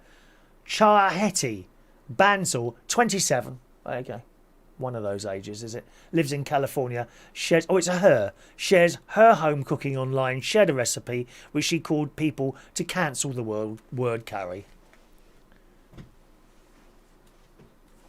Oh, Christ. That's the Daily Mail. The Sun's got it as well. Woke foodies want the word curry to be cancelled over claims it is rooted in British colonialism. We've always called it that, haven't we? What's the problem? What is the problem? See, this is where it all comes apart for me. One person starts moaning, and all these little groups jump on the bandwagon, don't they? Oh, let's do this. And they're not happy until they've achieved what they want to do. It's just all about attention, I'm sure it is. Attention seeking. They say it was coined by white people too lazy to learn the real names of Indian dishes. I bet they do the same for us. Probably meals that... I don't know. I mean, can you get fish and chips in India? I don't know. What do they call it there? Food blogger says in an online video that the world should unlearn the term. Pat Chapman, who's 80, of the UK's Good Curry Guide, fumed, "Oh my God, what next? It's a crazy idea that something now ought to be cancelled because of its supposed links with the past. The word curry has served us well for many years, and indeed it has." Tory MP Marco Longhi added, "What's wrong with these people? There are so many generic food terms. Is pizza racist? Is pizza racist? Am I right in thinking pizza came from America and not Italy? Or at least the pizzas that we generally have here are more American than sort of Italian. I don't know if that's right or not. Anyway, that's what they're saying now, okay? They want to cancel that one next, unfortunately. I don't have any text coming through again, gang, so I don't know if that's failed again. Let me just try and refresh the page and see what happens. No, I've got no text coming through at all now. Oh, there's a phone call. Here we go. Finishing 29. Who's on the line, please? Hello? Hello, sorry. Hello? Hello? Who's that, Lily? Hello, Lily. All right, darling. This is another Lily, incidentally, boys and girls. Not that Lily. Yes. Hello, love. I didn't expect you after so quick. How are you, darling? yeah. All right? Yeah, crazy as normal. How are you doing? I'm very well, Lily. Very well here, Lily. What are you calling in for? Curries? You look a bit scrawny. Yeah. Yeah. Curry, the smell, Yeah. when you go by a curry house, Yeah. it's cumin. It's cumin. No, it's not. I'm sure it's not because I don't like the smell of cumin. That's what my stuff ended up smelling of, cumin, and it is the most horrible smell. It really is. When I go past a curry house, there's or don't really call them a curry, an Indian restaurant. When I go past an Indian restaurant, there is the most beautiful smells come out of all of them. I don't think I've ever gone past one of it. Oh, it's an horrible smell. Unlike Chinese food, I can't bear the smell. Can't stand it. Oh, no. Oh, or sushi. Sushi. They had a sushi in the middle of I think it was either Heathrow or Gatwick Airport, one of them years ago. We went past this and that bleeding stank as well. Horrible stuff. Well, if there's smells, then it's dead. You know, it's off. Sushi Is it? Smell. Oh, it's horrible. I'm not into those. No, I can't. I don't like. Yeah. Yeah, no, it's not the cumin because I know what cumin. In fact, sometimes I don't even bother with the cumin. I just don't like the smell. It's a vile smell, that is. No, are you sure you're mixing it with coriander? Coriander I use, yes. Mm. But cumin is the most predominant smell from takeaways. Eh? Cumin is the most predominant smell from takeaways. Is it? Oh, it don't smell like that for me when I'm walking past. Maybe a takeaway would be different, but those Indian restaurants are lovely, the smell that comes out. How do I get something to smell like that? A nice vegetable curry. Oh, I love a potato curry. Oh, do you? Okay, yeah. Potato curry, yeah. Yep. Potato curries. I'm a winner on that. Potatoes and curry sauce. Did you just say, by the way, Pat Chapman's 80? Yes, that's the story there. He's 80 years old. No way. That's what it says. I've closed the story down there, unfortunately, so I can't see it now. But yeah, 80 years old, it says there. Oh, Lord. He was a most fantastic guy, teaching us how to cook curry. Him and Madam Jaffrey. Right. Anyway, eat more food because you look really scrawny. I look what? Scrawny. Scrawny? Oh, well, I hope so. That means I might have lost a bit of weight then. Yeah, you're way too scrawny, mate. Oh, I'm trying to lose about a stone at the moment, maybe a stone and a half. What for? Oh, because I'm fat. Morbidly obese here. Morbidly obese here. You'll disappear, darling. I will not disappear. I'll be on this bleeding internet for years after I'm dead. Oh, that's true. Years. Yeah. I mean, I'll be gone, right? And then suddenly I'll be noticed, and there'll be millions and millions of viewers all over the world, and I won't be there to see them. How sad is that? You might be, excuse me, you're Catholic, so you will be able to see it. Fair enough, I suppose. All right. Thank you, Miss Shambles. Okay, darling. Bye. Cheerio, my darling. Lily Shambles. It's a long time since we spoke to Lily. How blooming wonderful to hear her. It really is. Fran, I've just got a text from you which says I'm on O2. I don't know. You sent out 20 to 9. Look how long these texts are taking to come through. I'd use the email if I were you, boys and girls, tonight, okay? Chris at UnitedKingdomTalk.co.uk. John Parrish says, I've got a blow-up doll with your face on it, Chris. We spoon it every night. Oh, how awful for the doll. I feel sorry for the doll. Oh, imagine being spooned to you. How does your wife put up with that? Sod that, mate. Oh, it must be awful. Must be like sleeping next to a dead person. Sleeping with... Oh, how awful. Dreadful. Thank you, John. Paul... on the subject of the curry thing, and Paul has got the nail on the head. These people want to just create division where there was none. Same with the pride flag. It doesn't need all those subdivisions. Oh, funny you should mention that, Paul. I noticed a new pride flag. It's now got a black circle. So, so we got the colours there. Then we got like a triangle bit on the side, right? Which is different colours. I think browns and blacks and whites there. And now there's a circle. I think it's a black circle. Have you got it? What's that one for? There's no room on the flag for any more symbols. It's just ludicrous. More and more little groups getting, oh, let's have our little thing on there.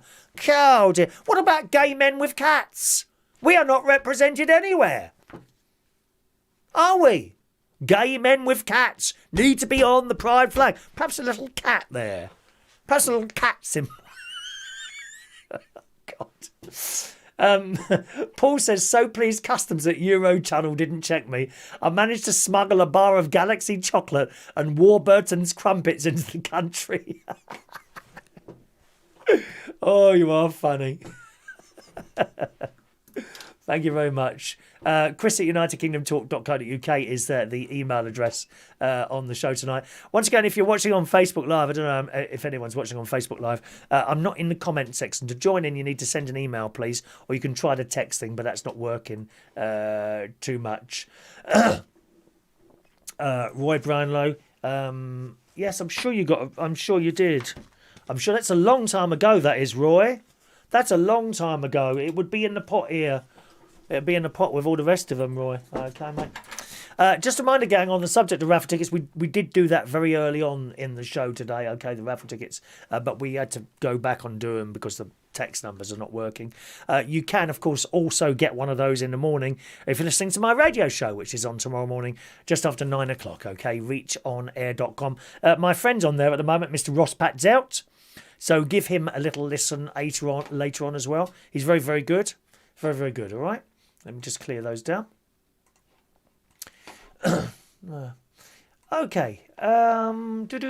Insect alert on the planes. Insect alert. Oh, yes. British Airways. Of all the planes, British Airways.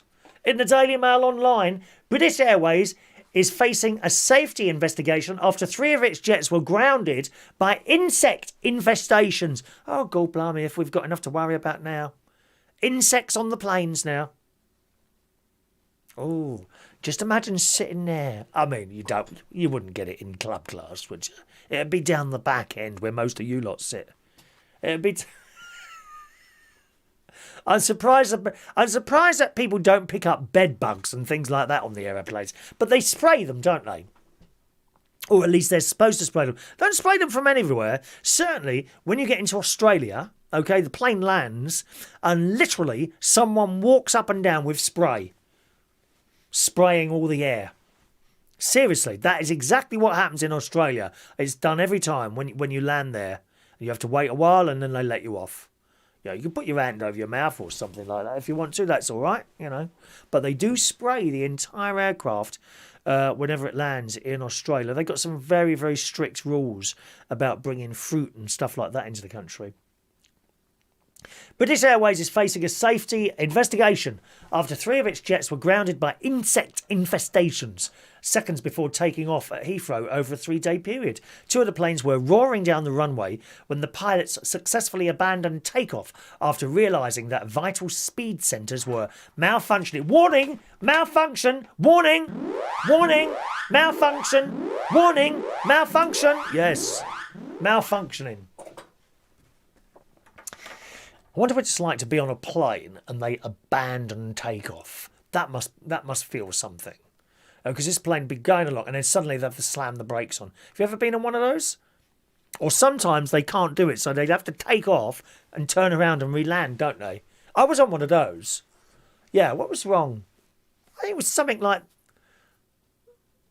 the air conditioning or something like that wasn't working. It literally took off, came round and landed down again. Hours pass, you know, while they're trying to fix these things. And you're not allowed off the damn plane. Oh, it's so annoying, that is. A third jet is believed to have been moving forwards towards the runway when the pilots noted a similar error and returned the plane back to the stands. Investigations later revealed that insects had crept into the aircraft's airspeed sensors known as pilot tubes, causing blockages which gave false speed readings. You don't want blockages, boys and girls, in your pipes. Very, very bad. Blockages in pipes. Very bad. That's why I do my swimming. It opens up your blood pipes. Did you know that? Very good for lowering blood pressure, swimming. My blood pressure is at the lowest end of normal now. The lowest part of it. It was in between anyway, but that's right down there. I did my heart rate the other day, which was 48. I mean, how far does it have to go down before you're dead? 0, I suppose. I haven't quite got to 0 yet, fortunately. For you. And me as well. And the world. 48 I get on a heart rate. I bet it's high now. Shall I do it? It'd be higher now because I'm all excited doing this programme for you. I get very, very excited. 1 minute. Heart rate on here, watch. Have you got one of these? Heart rate, hang on, heart rate. Heart rate, here we go. You kind of just, this light will come on there, see? You put your finger on it and then it'll tell me. It'll probably be quite high now, I would imagine, because I'm doing this and chatting away and talking crap.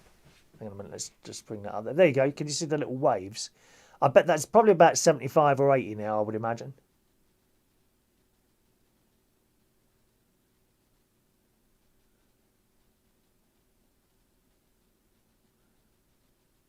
Come on. That's not working, is it? Let's try the other finger. There we are. Try that now. Here we are.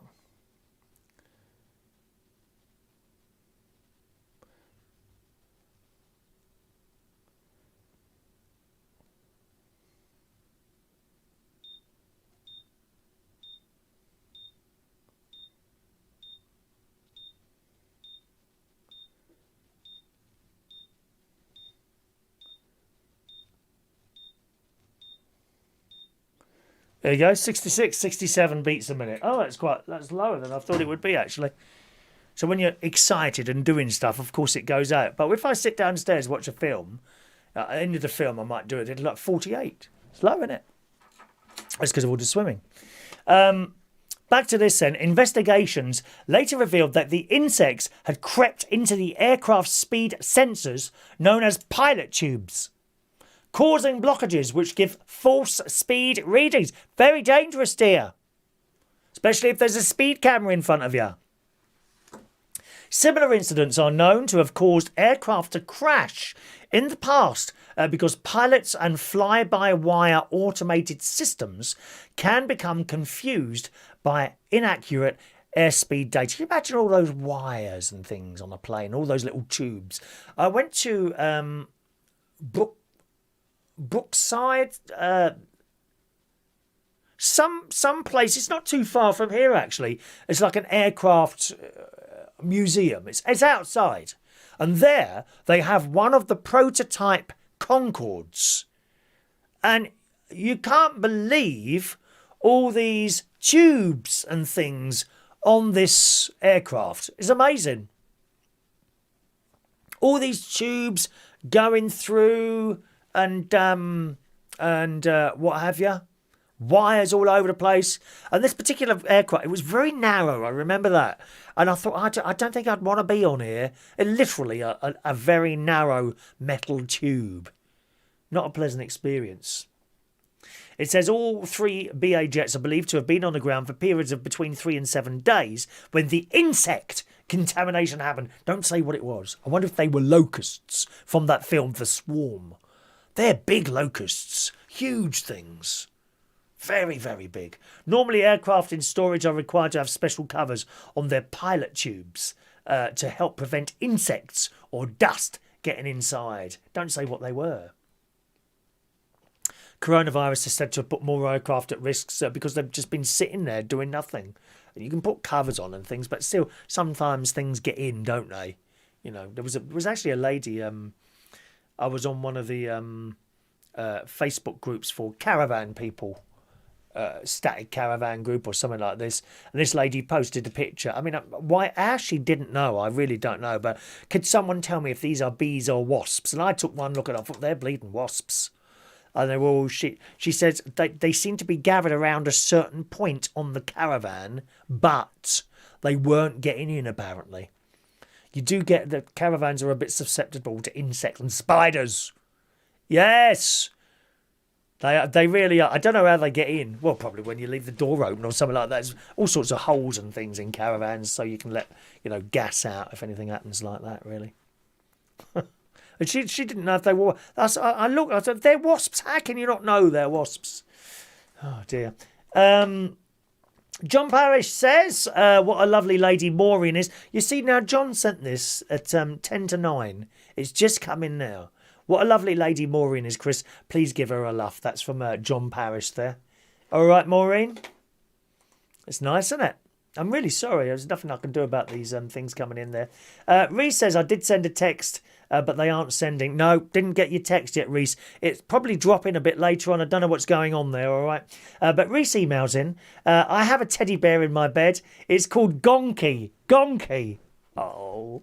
It's a little monkey called so because I was a few months old when I got it and I couldn't say monkey. So he called it Gonky. Oh, how cute. It's literally falling apart and there's many holes on it. And it's on its 7th nose, which my mum has made all from material. My dad got it for me before he had to go back to work after I was born. Oh, how lovely. Don't ever throw that away, Reese. I wish I hadn't thrown mine away. Don't ever throw those teddy bears away, my friend. All right? Reese is not on O2 either. He's not on O2, you see. It seems to be a general text program problem tonight. Hang on, let's just type in text problems. Sometimes there's a map thing. You do get... I thought there was a map thing. I found a map before, and often you can log on to this map and it tells you if you've got general internet text and mobile phone problems. I think it might be, though, that each provider had its own one. But clearly we're not getting anything at all through this tonight, hardly anything at all. And when they do come through, there'll be like 20 of them all suddenly dropping together. Most annoying. Anyway, that's the insect story. I'm not a fan of it. What was it? I saw something the other day. Oh, grasshoppers. Grasshoppers today. I was doing some... What was I doing? Oh, litter picking. I was doing some litter picking and there was a bit of litter in between. We got a lot of tall grass around here now because the council have deemed that they don't cut everything now that low. They cut it on the edge that low, but they leave long grass for biodiversity. And actually... it looks quite good because you get all the wild flowers coming up as well. You know, buttercups, dandelions, daisies. You can see all these now because they're not being cut down to nothing. And of course, they're self-seeding. So presumably next year we'll have even more. And it does actually look nice. But now and again I might spot a tin can and I walked through this long grass and it was all these grasshoppers jumping everywhere. Ah, grasshopper! What was that film? Grasshopper. That was that bloke. Oh, the old bloke with the glasses, wasn't it? Kung Fu. They recently did a new series, didn't they, on Netflix? Cobra Kai, which I hope that comes back soon. I don't know when that's coming back. New series. Hang on. Has anyone seen that? Cobra Kai on Netflix. Very, very good. Cobra 7 release date will be... Ooh. 4 days ago. That's good, isn't it? Hang on a minute. Latest chapter, release date. They have actually planned up to 6 series of that. Don't say that. We still haven't got a date for that yet. So Cobra Kai. If you haven't seen that, actually, Reese, I think you might like something like that. Cobra Kai. Do you have Netflix? Cobra Kai on Netflix. It's all about these... young people and teenagers and doing all this like karate type stuff and how they get on, and some are good people and some are bad people. It's very, very good indeed. All right. Paul, evening to Paul. Here we go. 3 and O2 are down, and VOD. What's VOD? Oh, do you mean Vodafone have technical issues tonight? So it's a general thing, okay? Nothing to do with me. Thanks very much. Good evening to Rob Kershaw. Very good evening to you, sir. Hello, Rob. Nice to hear from you. Over the last couple of days, I know it's bad to say, but I have really started taking an interest in climate change and the way the world will become if we don't change our ways. Now, he says, I will always go to the same petrol station most days and know the staff really well. The other day, I went in and she was making customers, including myself, aware of the changes of E5 fuel to E10 and to check your vehicle was compatible. She explained E10 fuel is going to be the same price as E5 fuel is now, and E5 fuel will be priced slightly higher and only be available for another 5 years. I think we covered this the other day, actually, Rob. We did this the other day. She said E10 fuel is not too good for cars, and over time it will cause lasting damage to cars over a 10 to 15 year period. This got me thinking that by 2036 all cars will be electric. What are your thoughts on climate change? From Rob Shaggy Kershaw. So good evening to you, Rob, and thanks very much for that email there. I think it's very worrying. Climate change. I'm 58. A lot of you are older. For us, we will probably see we are seeing now. I think it's happening now. We are seeing the beginning of climate change. I mean, look at those fires in Greece. Terrible. People losing homes. It's not like Greece has got a lot of money to dish out to its countrymen, is it? Terrible fires in Greece. California keep getting them. Australia keep getting them. We seem to have escaped the whole fire thing here at the moment. But even here, about 10 years ago, we had some serious fires over the forest where I go walking. And they were worried that because this fire jumps from tree to tree very, very quickly. In a matter of seconds, it can go from one tree to the next, and before you know it, you're surrounded by fire. It's awful. We, of course, here seem to be more susceptible to floods. I mean, London, Stratford Station, underwater. You couldn't make it up, could you? Who ever would have thought London like that flooded?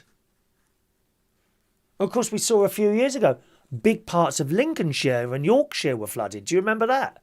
Whole farms underwater. Climate change is a very, very serious thing. Can we do anything about it? That's the question. I got a feeling we're too late. I think once it's a bit like, I don't know, it's a bit like having a train going down a thing, if you can't stop it earlier on. Once it's rolling, it's much harder to stop, isn't it? Are we doing enough? I actually think, personally, that us in this country are doing quite a lot. When you see these wind turbines and things like this going up and what have you, the Prime Minister's thing to get people onto electric cars, they're talking about the boilers as well, gas boilers, things like that. But is it too late? Be more concerned about children. People like Reese, Ollie Kay, who watch the show, Charlie, Paige, my great nieces and great nephews. These are the people it's going to hit more harder if we don't do something about it. They keep having these bleeding meetings about meetings. Oh, well, we'll have this meeting. Okay, we've agreed on this, that and other. Let's all get together in next year on September. Well, it's too late. Got to do it now. I actually think also a country's doing an awful lot about it are the Chinese. People are constantly slating the Chinese. I don't know why. It's almost like a sort of form of racism, I'd be honest, I think, really. You have a look at what's going on in China, the big solar farms and stuff like that they're doing. Yes, they are still building coal power stations at the moment. That will stop. And then you've got those other people, when you're buying electric cars, the electricity is still coming from gas-fired power stations. Well, yes, it is at the moment. But that will change in time. You've got to give things a time to do. If we could click our fingers and immediately go over to wind power and solar power, we would do. The problem is storing the damn stuff.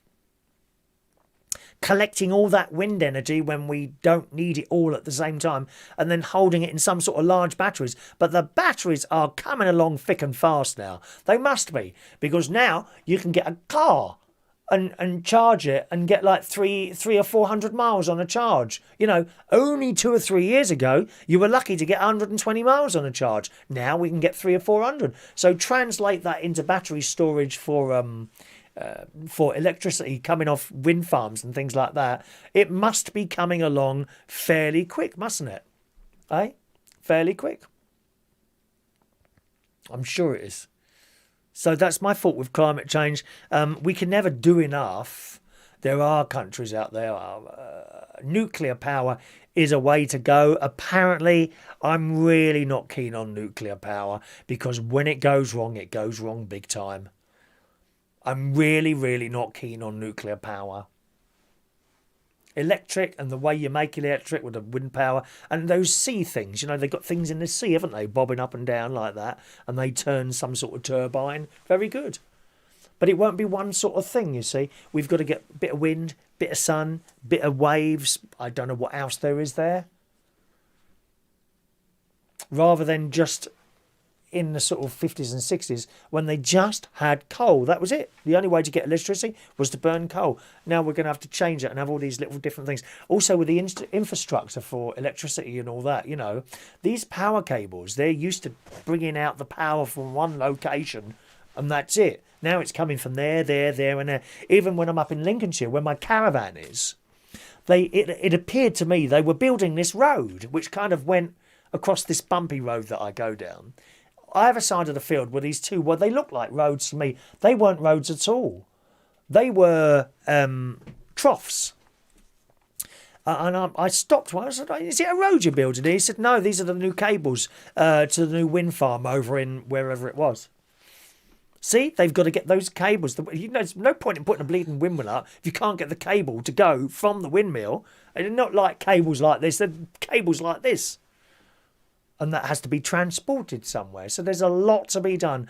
I actually think in this country we're doing an awful lot. And I think we're moving fairly quickly, but not fast enough, I mean, how much can you actually do? So that's my thoughts on that, and it does worry me. It does worry me. John Paris says, if they do away with curries, where will we get our electrical goods from? Oh, you don't get stuff from curries, do you? Oh, no. Terrible there, mate. That's terrible there. Thank you. All right. Thank you, Gary. Good. So that's my thought on there, all right? 074512873. No, use the email tonight. Don't use the text, okay? Because it's just not working properly. If you can try if you want, but it may well not come in. But just use the email tonight, chris@unitedkingdomtalk.co.uk. You're probably saying in the chat box, why doesn't he come into the chat box? And because it's impossible. You all talk to each other, and then I've got to pick out little bits, and then you get upset when you get a message read out. So that's why I don't go in the chat box, all right? Something new to put on your bread. All right, kids, you're going to love this one, Reese. You ready for this? Reese, do you like Mars bars? I quite like Mars bars. When we were children, the Mars bars were this big. Now they're that big. No, not quite. But a lot of the sweets that you have now, probably, Reese, and any of our younger people that are watching, they were a lot bigger. The sweets, honestly, were bigger in our days. I mean, for example, you now can get a Mars bar duo, can't you? So you get 2 Mars bars in that one packet. Now, an original Mars bar was never that long, but it wasn't that long. And that's about the size of a Mars bar now. They were that long. They were quite long. You only ever needed 1 Mars bar. Now they sell the duos, don't they? Curly Whirlies. Do you like Curly Whirly? I don't know. How many fillings have we? Children don't tend not to have fillings now, do you? Because you're pretty good with your teeth. I've got a lot of fillings, but I have all my own teeth. There's no false teeth here. And Curly Whirlers, they used to sort of rip out the fillings there, didn't they? I also like chocolate eclairs. What's your favourite sweets? Chocolate eclairs, they're nice. You chew them for a little bit and then you bite, and there's this powdered chocolate inside, isn't there? Nice. Well, there's a new thing to put on your bread. Mars bar in a jar. I kid you not. Mars bar in a jar. A Mars a day helps you work, spread and play, according to the Daily Mirror. The iconic chocolate bar has been turned into a toast topping and sandwich filler to take on big hitters like Nutella and Cadbury. I've got to try this. In jars for the first time. Oh, my mouth is watering now. Listen to this. Just do me a favour. Close your eyes now, right? close your eyes now, and I am going to describe to you this Mars bar stuff, right? In jars for the first time, swirls of chocolate, caramel, and nougat hit shelves on Thursday as the Mars bar is deconstructed into a stripy spread. It's doing it for you, isn't it? Swirls of chocolate, caramel, and nougat. That should be illegal. That should be illegal. A Mars spokesman said, Mars lovers rejoice. For the first time ever, you can now experience the distinct taste of a Mars bar as a spread. Now, I've got to tell you, I have these ice creams downstairs. I told you about them the other day from the Co-op. Only not very dear. I think £1.60 or something like that for 4. Honeycomb and chocolate and caramel swirl they are. They are delicious. Absolutely delicious. This sounds similar. It says, stir the new Mars spread into your daily oats, top your toast or pancake, add to your favourite bake, transform your barbecued bananas, or dip in some strawberries. The possibilities are endless. Do you want to see a picture?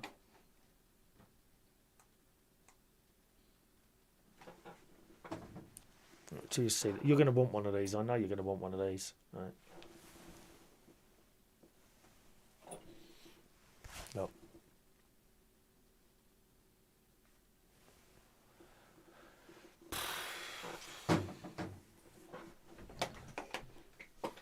I'll have to get one of these when I go up to the luxury water-sized media centre in Lincolnshire. I'll get one of these jars and just sit there with the 3 children and eat it. Oh, one of the children can't have it, unfortunately. She's got all her tubes. But Evie and Harry, I could just sit there and eat the whole jar with them. Here you go, 1 spoon each. Let's finish this. None for my nephew or his wife. Aren't I awful? Oh, God. Food magazine Delish is already tipping it as the next big thing at breakfast. Stirred into porridge, slathered on toast, or just eaten from the jar with a spoon. I mean, how many calories is it? From Aldi. Oh, they've got it in Aldi. Oh, it's closing in through. I'm going to get this tomorrow. The Mars bar in a jar from Aldi. 200-gram pots cost £2. Is that all right? And follow the chocolate giants, M&M's and Malteser spreads. I didn't know they had those. You can get Malteser spreads. Did you know that? And M&M spreads. So it's in Aldi. Oh, I've got to get some tomorrow. I'll write this down. I should make a shopping list now. Mars spread. Mars spread. Yogurts. Sorry, just a moment. Yogurts. What else do I need? Bit of milk. Do you want apples? Apples. There we go. Thank you. Just doing my list for tomorrow.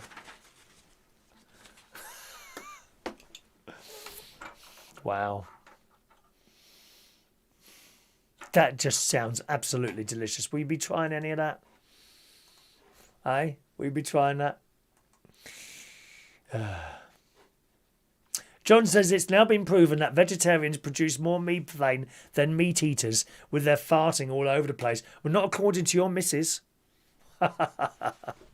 Hello to LaBelle. Good evening, LaBelle. Famous New York drag queen. Hello, darling.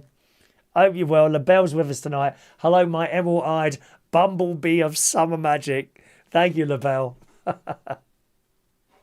I note that the new series of Pose is on, which I'm watching at the moment. Very much enjoyable. Do you know, I was thinking when I was watching Pose earlier, a BBC iPlayer, it's like a gay version of Fame, really. Isn't it? Do you remember Fame, LaBelle? Do you remember the original series of Fame with Leroy and Danny and Mr. Swarovski and all them people. Wonderful TV series in the 1980s. Great series. That Pose is almost like a gay version of Fame, but with much more talk about AIDS and things like that. Hello, LaBelle. Reese, for some reason, I don't like Mars bars, but I do like Twitch. What's Twitch? I know what that is, Twitch. I think it's just too much caramel in a Mars bar. Oh, that's the good part of it, Reese. He says, I need to get a filling because I came off my bike and smashed it on concrete and snapped one of my front teeth. Oh, I bet that hurt, mate. It's also slightly nudged one of my teeth outwards, but only slightly, so it isn't an issue, luckily. Are you going to the dentist with that? When did this happen? Are you going to the dentist? When did that? Was that today? Oh, do be careful on that bike, mate. You know, we can't afford to lose listeners, mate. All right? Or viewers. Blimey. One of your front teeth is snapped. Well, I snapped one of my teeth once and it became very sensitive because the root or the whatever it is, the sensitive bit in there was out, so to speak. Because you got not caramel. What is it? Not caramel. What's that stuff on your teeth? You know, the white stuff. White. That's a covering, isn't it? It's not caramel. What's that called on your teeth? I can't remember now. Now, you see, I've just got your text now that you sent at 9:20. It's just come now, Reese. Shocking. Anyway, not my fault. Just one of those things, I'm afraid. Good. All right, I think we'll leave it there, boys and girls. All right, I'm so sorry we had trouble with the text tonight, but nothing to do with me, mate. Not my fault. Not my fault. Now, do me a favour. No need to go away now. Why don't you give my very, very, very good friend Ross Patel your company now? He's at Reach On Air now, okay? reachonair.com. Listen on your smart speaker. That's a picture of him. I've got to tell you, that's a really old picture now. He don't look anything like that now. He's old and haggard and still fat. Very, very fat. So if you listen to him, you will have a text number there as well, as you can see, or you can use the Reach On Air message system. Send him a text and say to him, Chris Reardon just said that you're still really, really fat. Is that true? And see what he says. Will you do that for me? He's on till 11 o'clock, so join him on there. And it's so nice to be sitting, doing a radio show and getting messages in. It really is, especially at this time of night. Not so much in the morning. It's always wonderful that you send in messages in the morning, and I'm eternally grateful. But I think it's even more important on a nighttime show, because you're kind of sitting there. He'd be in a little shed all alone. He's trying to move at the moment. He did put in an offer on a house the other day. I don't know if he got it or not, so it might be worth asking. So Ross Patel right now at reachonair.com. Of course, he'll be followed by Mr. Alan Ross, okay, who will be with you between midnight and 2 a.m. tonight. And then I'll be on there tomorrow morning, just after the 9 o'clock news. That's all ready for tomorrow morning. 9 o'clock news, I'll be there. And of course, if you're with us on the radio show tomorrow, same as tonight, so you'll be able to get a raffle ticket when I say to you, anyone want a raffle ticket? Ask that. You only get 10 minutes, okay? So once I've said it, 10 minutes, and then it's gone, right? So remember that. LaBelle says, not so much like pain. For me, it was so like I'm instead my pants, towels of the city. Just... sorry, LaBelle, I'm not so much like pain. For me, it was so like I'm instead my pants, towels of the city. LaBelle, do you want to try that again, darling? Is that not come through right? I don't know if you're using a predictive text, but that kind of don't make sense to me. She said, so like I'm instead my pants, towels of the city, just in New York, around the 80s and 90s. Here the series is now completely ended this past June. Yes, it is the last series, isn't it? It's series 3 of Pose. It is the last series now. They're not making it anymore after this, unfortunately. Good. I think we're up to date with all the messages. Are we done now? Yeah, I think we're done this evening. Thank you very much for joining us. Back again with you for another chat show on Thursday night. Oh, it's a bit loud, isn't it? Oh, that was a bit loud. Did that make you jump then? Sorry. I've got the wrong fader up here. I'm looking at the wrong button because I swapped the fader. I've got a brand new mixer down here, you see, and I swapped the faders around it. Yes, another chat to you, Joe, for you on Thursday night at 8 o'clock, and hopefully the text numbers will be working then properly as well. All right, Ross Pat's out right now on reachonair.com. Thank you very much for the little likes that you've put underneath the screen. Thank you for those, and thank you for all your messages and correspondence, and of course your phone calls. What a lovely lot of phone calls tonight. It was so nice to have Maureen ringing for the first time as well, wasn't it? Hey, enjoy the rest of your Tuesday night. See you soon. Bye-bye.